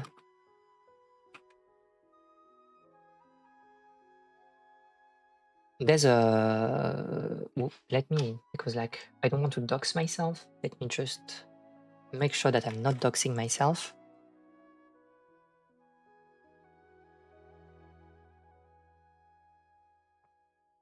There's a very interesting like article by Kotani Mari, who is like one of the big writers about like women science fiction in Japan. She wrote a lot of things. She wrote like about like Evangelion and stuff. And there's like this very, very interesting like article about space, body, and aliens in Japanese women's science fiction. And I know like we're not talking exactly about science fiction here, but what is very interesting, like she shows that like there's always this idea of like the transformation of the body. In women's science fiction, body is like a location that is like prime for transformation and to exit like your the gender that has been assigned to you. And that's how like you explore something new. Dox yourself, no, box yourself, get in the ring. I would box with chat. And in this article, you find like many different examples. I don't want to log in right now, so we cannot read that unless like it's very weird because I was so sure that like this particular article was like in open access somewhere on the internet. I'll get in the box like a cat. +2. Is it here?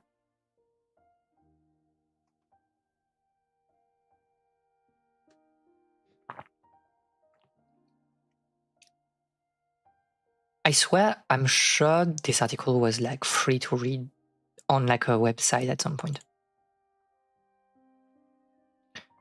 Well, there's like a translation here, like in French. So it is what it is.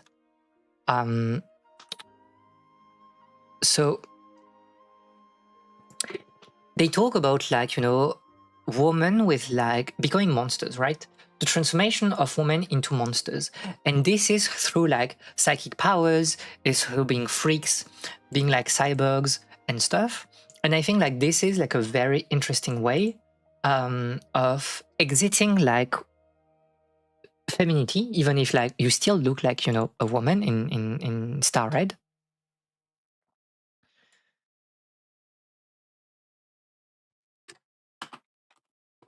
So this is a manga by Moto Hagio again. But her powers give her like something that will make her exit like femininity to some extent. And we find that like with Hanako, with Hinako too, this idea that like, yes, she still looks like a woman, right? She still looks like a girl. It's like kind of obvious that like she fits to some extent a certain idea of femininity, but because of like this partial transformation into a fox, she will exit the realm of pure femininity. And at least, at the very least, it's giving her back agency, gender agency, to like manage her own view of her body. Because this like powerful arm is the representation of like physical strength that it is not associated to femininity. And that's kind of like what it is, like what is intended by this idea of like gender fluidity.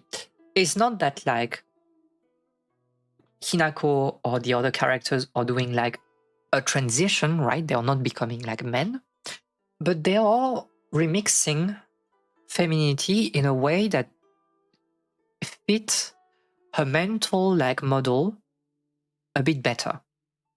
It's a question of managing identity and of navigating like different expectations that are set upon yourself.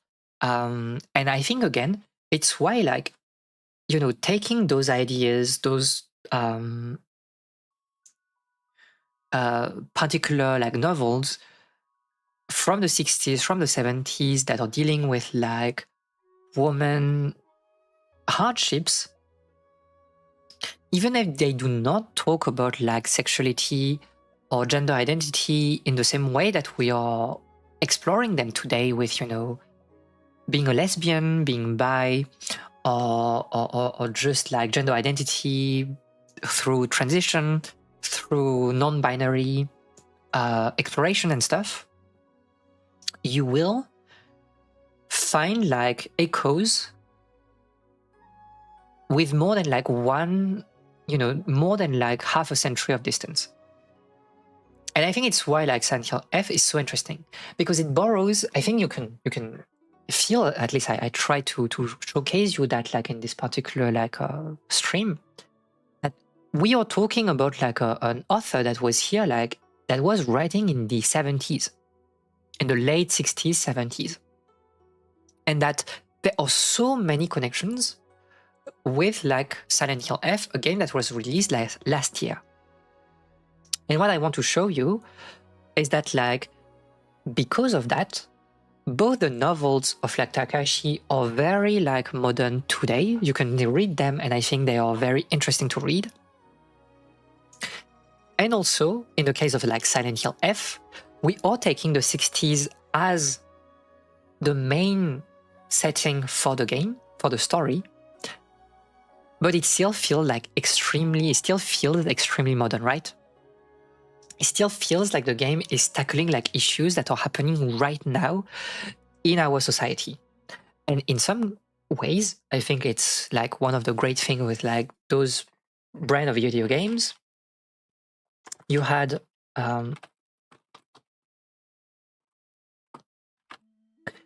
the remake of Final Fantasy Tactics that was released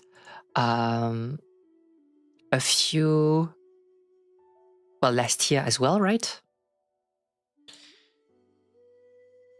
If you know the game, you know that like it talks about like class war, it talks about like poverty, it talks about the establishment of like bourgeoisie, about like this social conflict. It talks about like gender, it talks about like the oppression of like women in a highly patriarchal world. And this game was released in the heights of like the lost decades back then, right? During the original like release, because it was like a time when people in Japan, I'm dying. It was a time when in Japan people were suffering from like poverty, from this rise of inequalities, right? And we had like an interview, or at least like a small message from the director who said, please play that game because we are releasing it again. And I think that like all the message, all the ideas of this game in a political sense, they still make sense today. Because yes, it's not exactly the lost decades, but we are in a Japan that is undergoing like massive transformation, breakdown of traditional solidarities. Inequalities are like growing again. And inflation is like at, record high since the war. And that's why you should play this game. It's a snapshot in the past, but it's also like a message that you can take in the present and the future. And I think that like we find the same thing in Silent Hill F. That game had amazing voice acting. It's crazy, to be fair. It's genuinely like an impressive version. Like I need to play this version, but like if you haven't played Final Fantasy Tactics, I highly encourage you to play this game because the story is worth it. The gameplay is what it is. I don't think it's the most interesting because that was not exactly the point of the game, but the story, the voice acting and stuff, what it says about us and about like the world, yeah, play this game. Ramza, your goat. You know what? +2. +2. And I just want to like take a moment also to talk about like Fatal Frame like 5, so the latest like game in the series. Fatal Frame, so it's also like a horror game, but whereas like the previous games end in a very like dark manner and very like bad ending, I think because you have always 2 endings and you basically need to wait until the next game to understand like what is the canon ending, right? And for the first 4 games, the canon ending was the bad ending. But I think that in Fatal Frame 5, the canon ending, from the way the endings are framed, is the good ending. Because it feels like, instead of like just talking about the misery that is happening to women, we accept the fact that like women can build something together again and can be happy. And in this particular game, you have like male characters, but they are sidelined so much. It's not about men at all. And they are more than anything else like the origin of like all the curses and the issues that are happening. It's very much the case in the 5th game. And the good ending is just them, like those girls, like finding happiness again and just looking towards like towards the light, towards like a new tomorrow. And I think you have like this they won't show it like properly, but you have this scene where she wakes up like near the beach and she just looks at like, the clear sky and stuff. And I think that's also like a turn of like fiction set in the past, but that can be used like as like a motivator for today's society of doing things better and of like looking forward to solidarity. It's the same thing in the latest Paranormal site. And I wrote like an article on that. I don't know why I'm not looking at my own article. Like I'm plugging my own article again. Wait.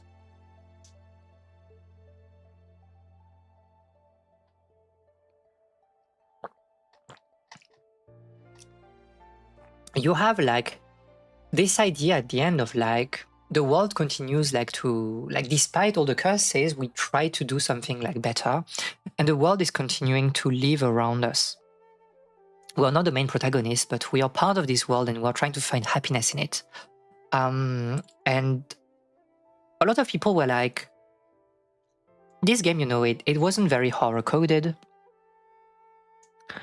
And I'm like, but that's also the point.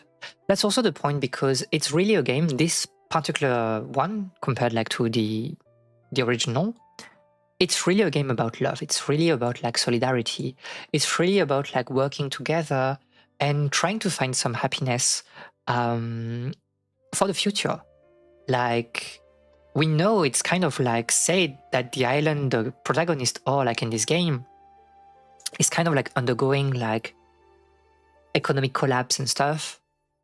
And the ending of the game is like the characters thinking about like how they can like help the island become prosperous again. It needs like it will require like a change of like of the economic mix of like the island, like less fishing and maybe more tourism, other like industrial or industry, local industry and stuff.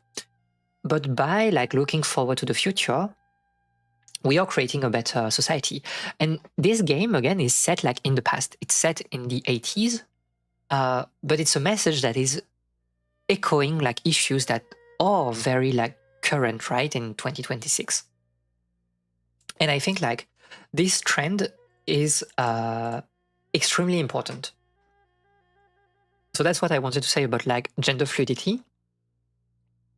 This idea that like talking about those ideas of transformation, of fluidity, of identity in the past, it will still echo things today.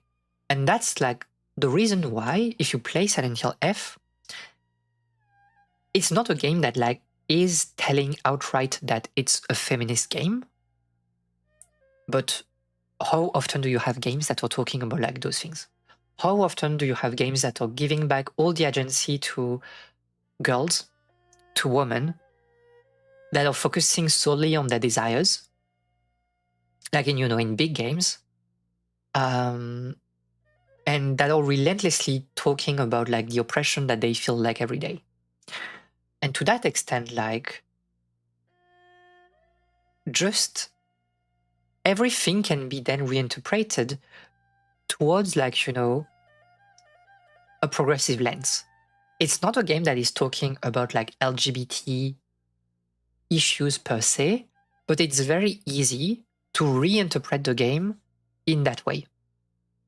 As we said, the same thing as like in other Ryukishi 7's games where homoerotic explorations are seen as like a possibility for happiness and to extract oneself from society. And even like beyond like homoeroticism, I think also like homosexual, let's say, not sexual, but like homosocial friendships.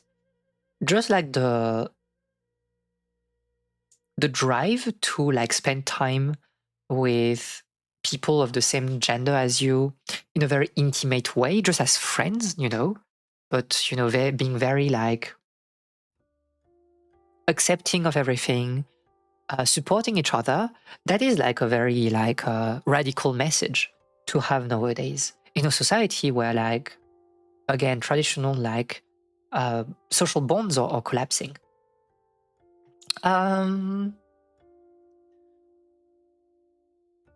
So okay, and that's why it's a bit different from like again Takahashi's character, right? Because like Takahashi's character, as we said, it's like the opposite. It's the opposition of demonic woman versus like mothers, and you have like anti-woman attitudes. That is like very specific to analyze in Takahashi's literature, and it's not what you find in Silent Hill F, or at least you only find that like in the first route, where again, where Hinako is very individualistic. She only cares about her desires at this point, and she doesn't see like cooperation as something that like is necessary for her to grow up. She needs like to do like New Game Plus and Plus Plus to be able to understand that like, and through her sister's help, to understand that like she can think and look forward to a world that is not just individualistic and still be able like to fulfill her desires, right? So again, we talk about the same things. Very like mother coded, so I'll skip like those things as well. Yeah, marriage is also like something a bit different because like again, Hinako is a bit too young, and we talked about the sister like enough already, I think. I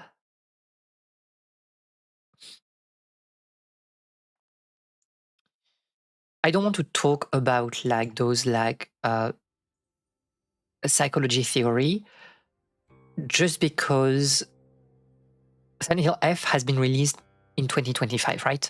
So it is way more like consistent in his like messaging, and doesn't fall into like some old like psychology theory that might have existed like back then, especially as like a lot of those things were inspired by like Carl Jung. And if I talk about like Carl Jung, I will be banned.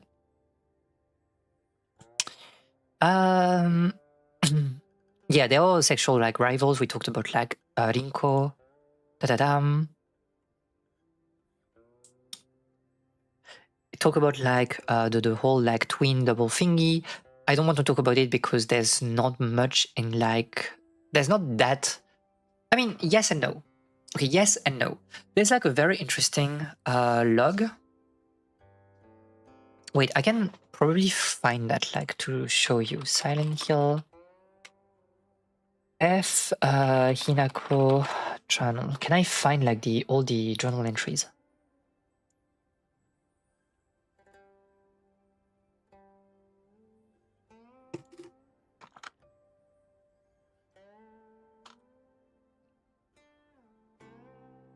Okay, you have like this particular section. There exist two Hinakos inside me now.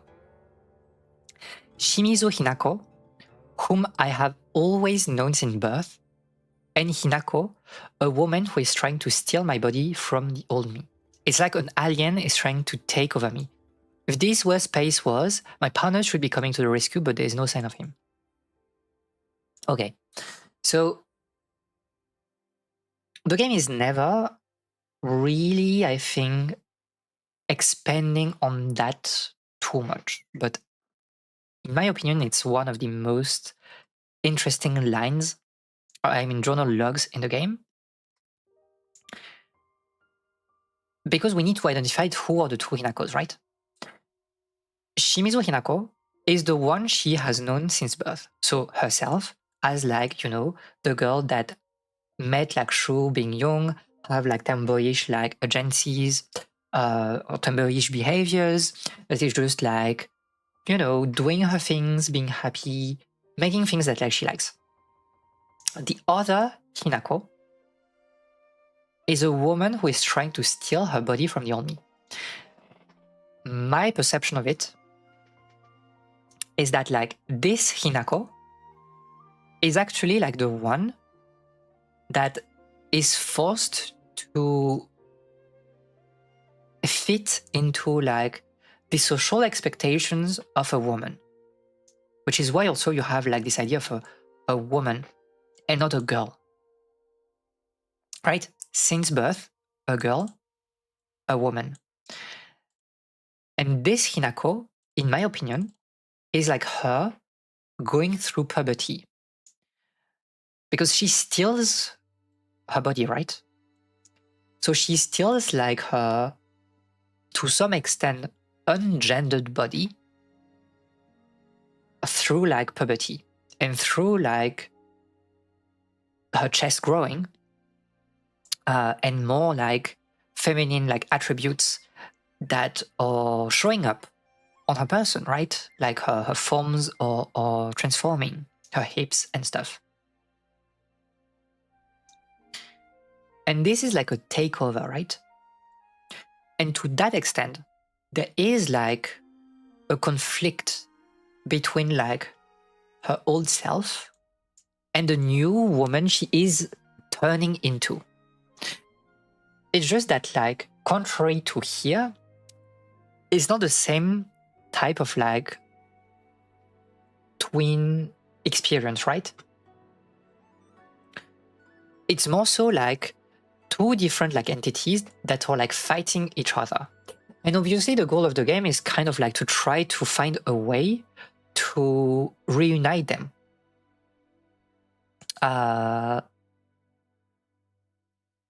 Which is like very interesting to me, because it's like, how can, if she lets her two parts going away from each other that much, then it's what will lead to like self-dissolution. And the goal is trying to merge those like two things again and trying to find like a mental software that is allowing Shimizu Hinako to be at peace with the fact, with those two facets of her identity that merge into one. We should have a confirmed option for puberty. To be fair, that should be called like puberty blockers, and that's an option that you should be presented like as you know, a young teenager, or even like as like an adult, but the world is not ready for this discussion.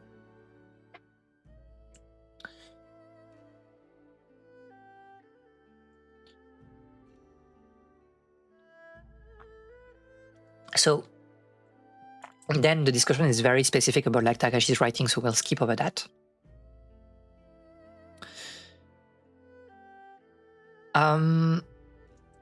Yes, there's no, as we said before, there's no like incestuous, self-cessed like things happening in Silent Hill F, in my opinion, so it's kind of like something we can skip as well.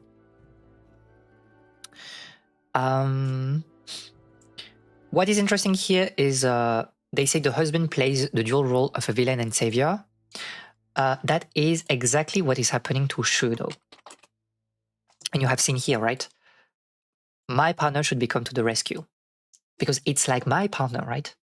My friend, since we were young, he should be able to help me. So in that way, like Shu is a savior, but he also takes the role of a villain to some extent in Silent Hill F because of his absence.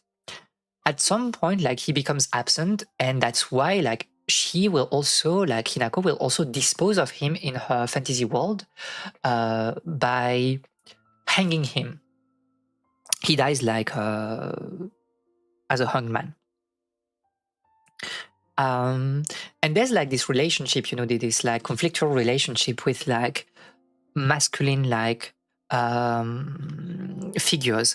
Again, we talked about the fox as well. The fox is seen as a savior for Hinako in the first playthrough, but you know as the player that like he is like the villain of the story to some extent. Well, the true villain of the story, you know, is like society and like gender expectations, but as like the embodiment of the bad things at the very least.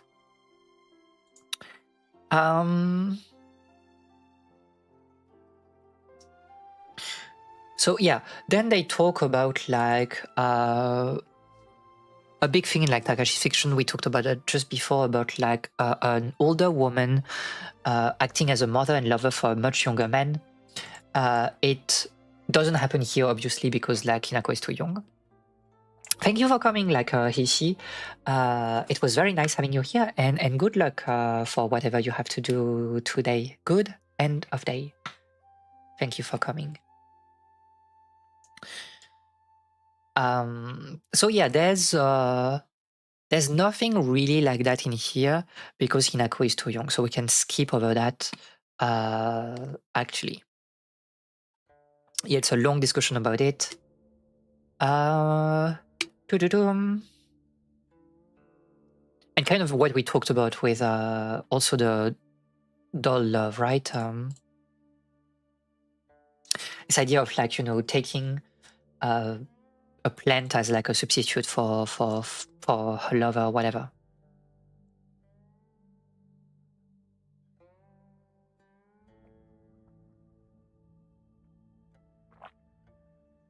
Okay. Okay.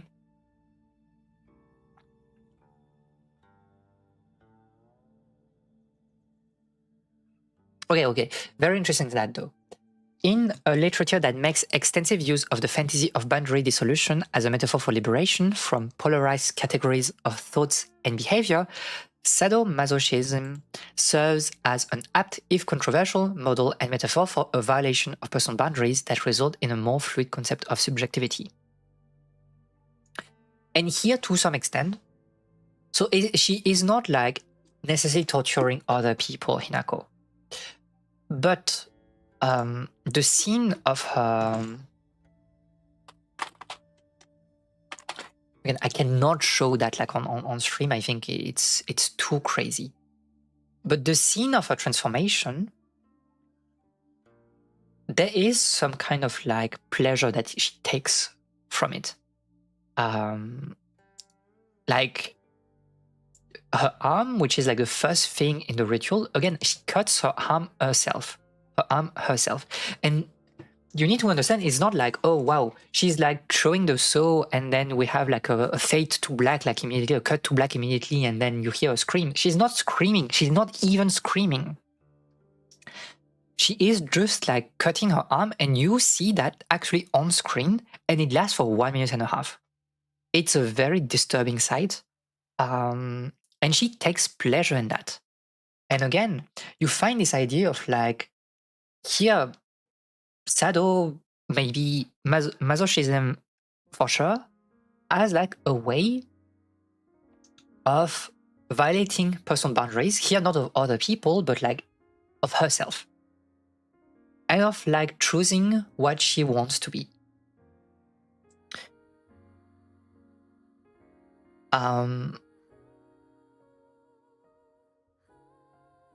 No. Yes. The sadomasochistic fantasies that inform Takahashi's stories imply a view of the person's self as an oppressive illusion.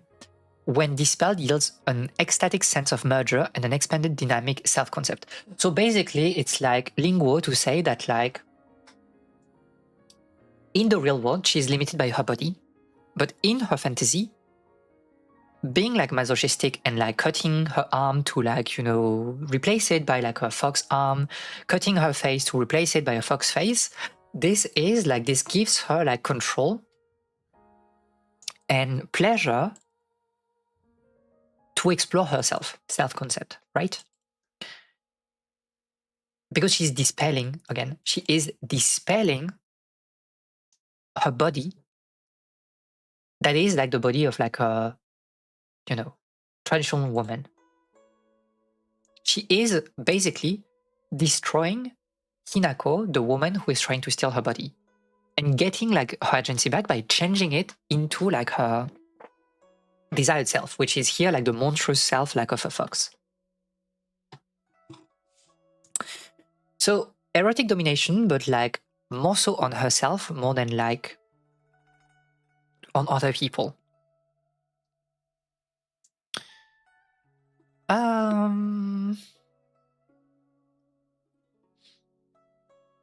Anti-fantasy revolves around alternating visions of violating and being violated. Kind of, right? Because she follows the fox. She follows this person thinking that like she will be free by refusing society and like accepting like his guidance, but she's getting like obviously tricked by this fox that is like playing his own agenda. And in that way, like as much as she thinks that like she has like this initiative and agency, she is still, you know, getting here violated, or at least, you know, abused by this man, at least indirectly. Dangerous eroticism, again, a bit weird to talk about in Silent Hill F because we don't have like a lot of erotic scenes per se. But yeah. Okay, so this is also very like Christian, so we will skip that. But there's obviously the magical thinking, right? We talk about magical thinking and how like the dark shrine.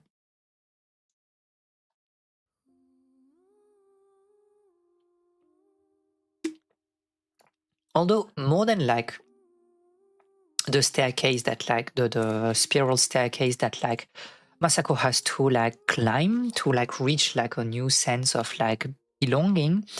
I think what is very specific in like Silent Hill F and in general is, and in horror fiction, is the door, the threshold. You really have this idea of like pushing doors, and it's kind of like opening kind of like a Pandora box where it's too late. The moment you're opening the door, you're like expanding your mind into something else, and it's too late to go back. And you really have this sense of like traversing one room and getting into another as like an act of like subversion to some extent. But I say that about Silent Hill F. It's something that we'll find in Japanese like fiction in general. We have talked about that in the stream about like cosmology of Kyoto, right? Where we have said that most of the stories about ghosts and stuff happen around liminal places or places of transition, like gates, bridges, crossroads and stuff. That's where things are happening, because the threshold appear as like the boundary between the real world, or the world of the living, and the world of the dead, the world of the spirit. And in horror games, it's kind of like the same thing. It's delimiting like, you know, the normal world with like the underworld, the world of like nightmares. But in Silent Hill F, you also have like this added sense of like transgression by going like deeper into a ritual to transform yourself. God, whatever. Maternal image. Yeah, there's something with the doll also. I don't know yet. I need to think more about it. I don't know yet to what extent Hinako is identifying herself with a doll. So I don't want to make like any interpretation on that because I think it's a little bit complicated.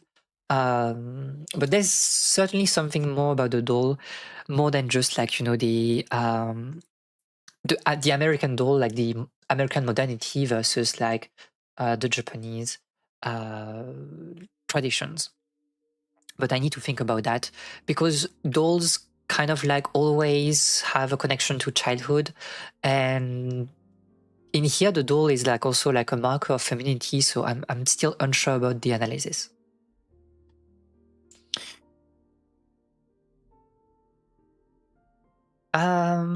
Although like if we talk about like this like as her transformation, like body transformation, right, fox transformation, this dismemberment fantasy does not suggest the heroine's self-loathing or sense of mutilation, but rather bliss of release from an autonomy that precludes empathetic connections. It's again what we find in Silent Hill F, because she thinks that like by becoming a fox, she will become closer to what like the fox guy, the fox mask, is seeking. So for her, it's not that like she completely loathes her old self. It's more so that like she wants to transform into something that is like pleasant to the fox mask. But of course, as the reader, as like the observer, we know that like you're just substituting like one prison for another. If you could take a fungi as a substitute for a lover, I'll be on board. Have we talked about this lover, the fungi game, by the way? I won't be able to find it again, I think. Or maybe I will. Wait. Have you seen that, Ellie? Or were you here when we talked about like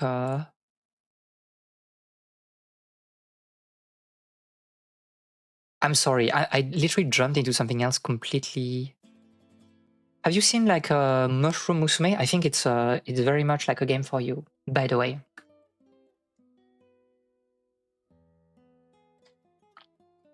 Seems to be like a sort of like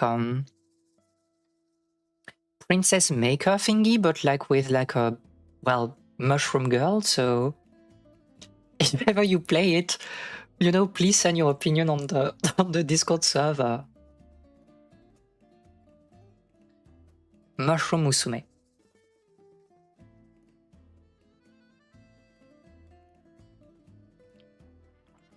Like, it looks good, right? I think it is Elicore, but you tell me. It has a certain itch.io aesthetics. Yeah. Like, I was interested to play it like on stream, but like I never found the moment to do that. But you're welcome for like the suggestion then. Okay, so we are reaching the end. So let's just read the conclusion, because we have been yapping for like almost 3 hours. I'm basically like mentally insane at that point. In conclusion, in the stories discussed above, transgressive fantasies operate as catalysts for transforming the way gender, sanity, and subjectivity are viewed both by the main female character in the text and the reader of the text. That's what we said, right? Hinako is acting in a way to recapture her agency, and we are like interpreting this with regard to the social context around her. Takahashi's literature as a whole dialectically represents two contradictory subversive desires: the drive toward constructing an individual identity in opposition to conventional morality and gender norms, and a more radical impulse to dismantle any singular, stable sense of identity. So here you have basically, you know, just subverting society in a way. That's like the first pole, and the other pole is like destroying society. And you find that obviously in Silent Hill F as well, with Hinako wanting to, when she gains like weapons, when she becomes a fox, she wants to destroy the world. That's how like the more radical impulse of dismantling, which is a little bit different from just her desire to like fit in society without like adhering to gender, to traditional gender norms. And the question is like, how can you reconcile like the two things? And Ryukishi 7 is kind of like exploring like one option and then the other through like the early endings, ending 1 and ending 2. And ending 3, the true ending, is kind of like offering a new path. And we say that like its solidarity is like friendship with others to like experience and like live and to belong in the world in a more healthy way. Fantasies of dissolving boundaries by means of antisocial behavior acquire stronger religious overtones in her more recent literature, because like at this point like she was deep into like, you know, Christianism, and she became a nun, in which violating the secular order clearly signifies a search of spiritual renewal, and images of ego dissolution function as metaphors for mystical experience, which is of course what like Ryukishi 7 doesn't see, because Ryukishi 7 believes if you read Higurashi, if you read Uminiko, if you read like all the interviews, Ryukishi 7 is here to talk about solidarity and of like being able to live a life where you accept the past and you are surrounding yourself with people that allow you to become better. And in that way, Ryukishi 7 doesn't forgo or purchase completely fantasy away. It just thinks that like if you are to enjoy fantasy, you have to do it in a healthy way where you stay in touch with reality and you have people in real life to anchor you that can bring you back when you're done like reveling in fantasy a little bit. And that is like the point of Silent Hill F. You use fantasy to dream of a better world, and then when you come back to reality, you work with people to actually make this better world a reality.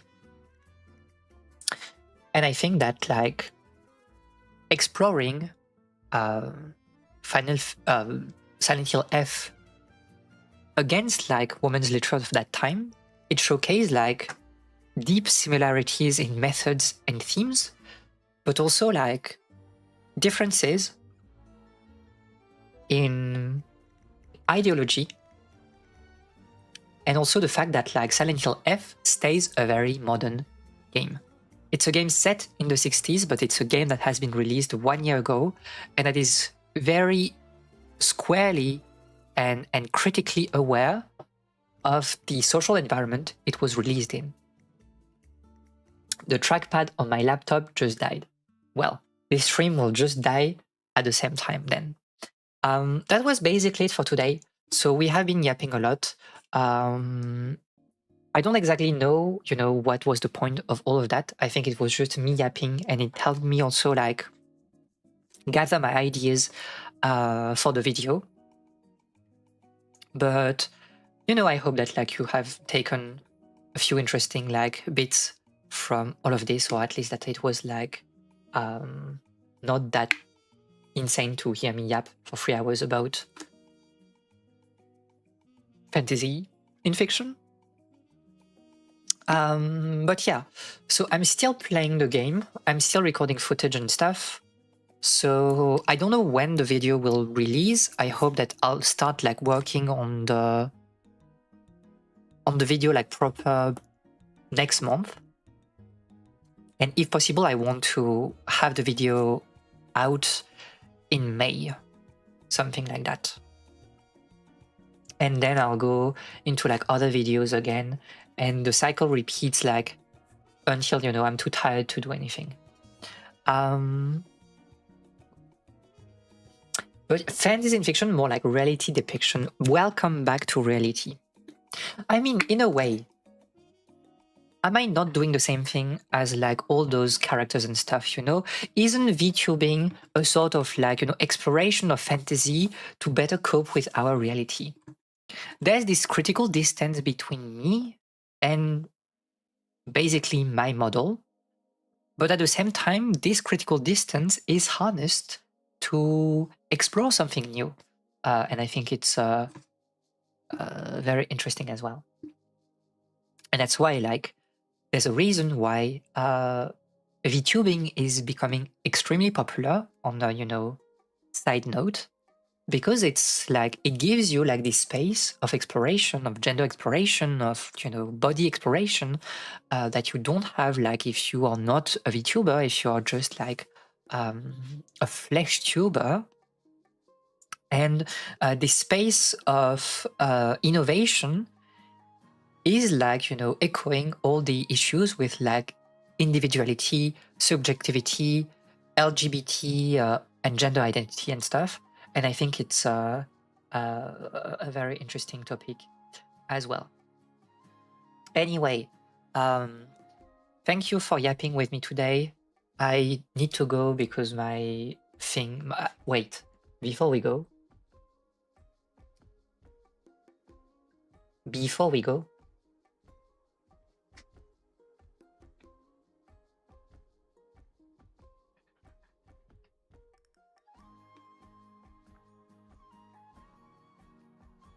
VTubing is gender R&D +2. Wait, can I sack?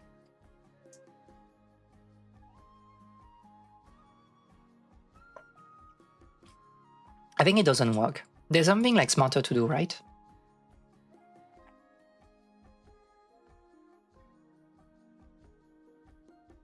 Am I insane?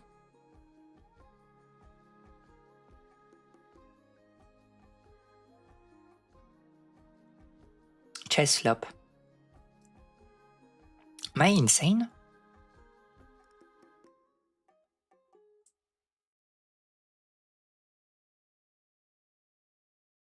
Because you're pinned. You're pinned. So technically I could run. Because king is in check. Technically king is in check, right?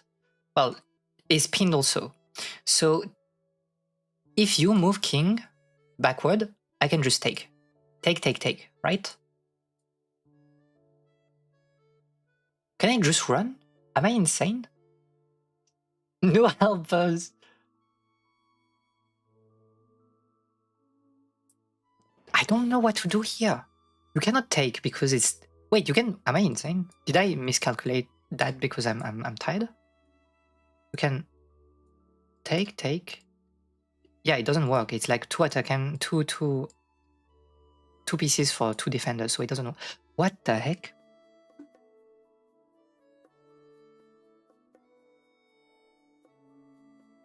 I don't know what to do. Am I missing something like obvious?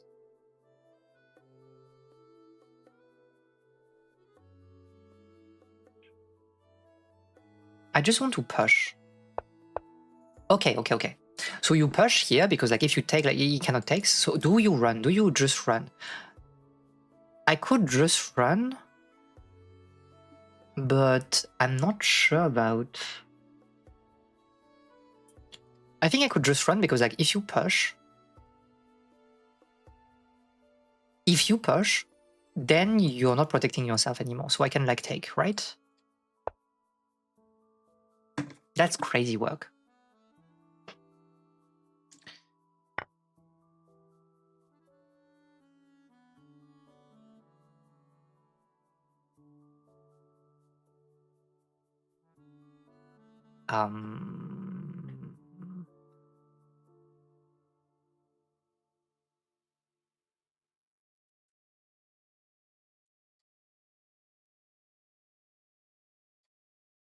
Right?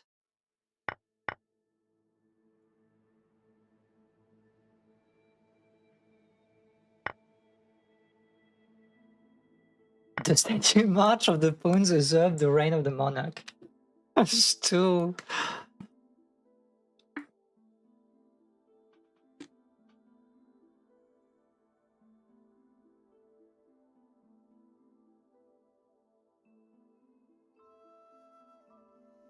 So taking is a mistake, right?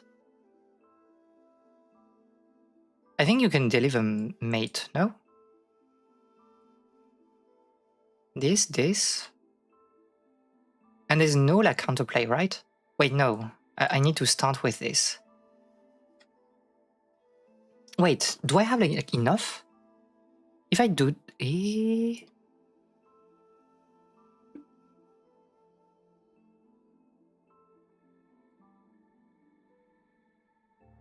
You don't have like any...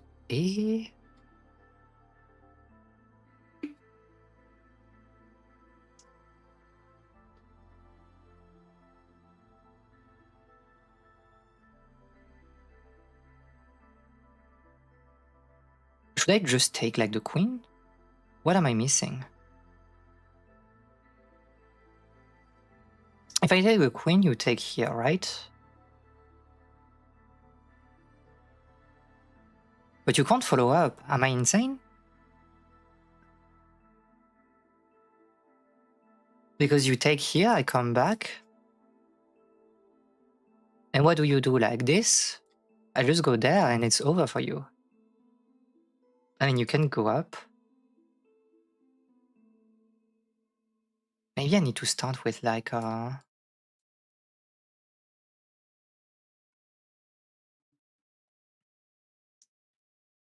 don't know.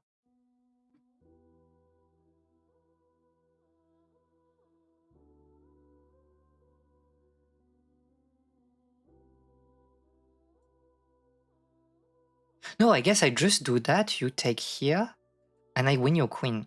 And then if you push, like I just like bring the thing back, right?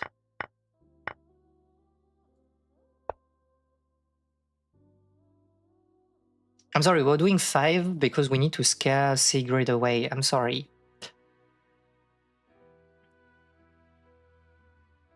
I could do this, but like it doesn't serve like much purpose to be fair, right?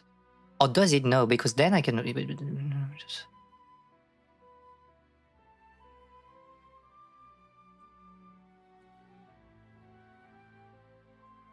mean, I'm technically like, you can go there, I guess.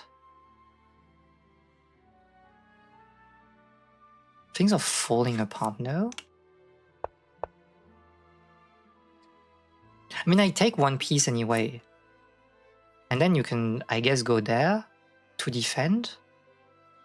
But at least like I got like one knight. The knight's rooking prevails when the cooks aren't looking. What the heck is she talking about? Well, there's a fork here, an easy fork. Oh, you can't go there. You need to go here, but if I do that, no, I can defend, so it's good. Okay.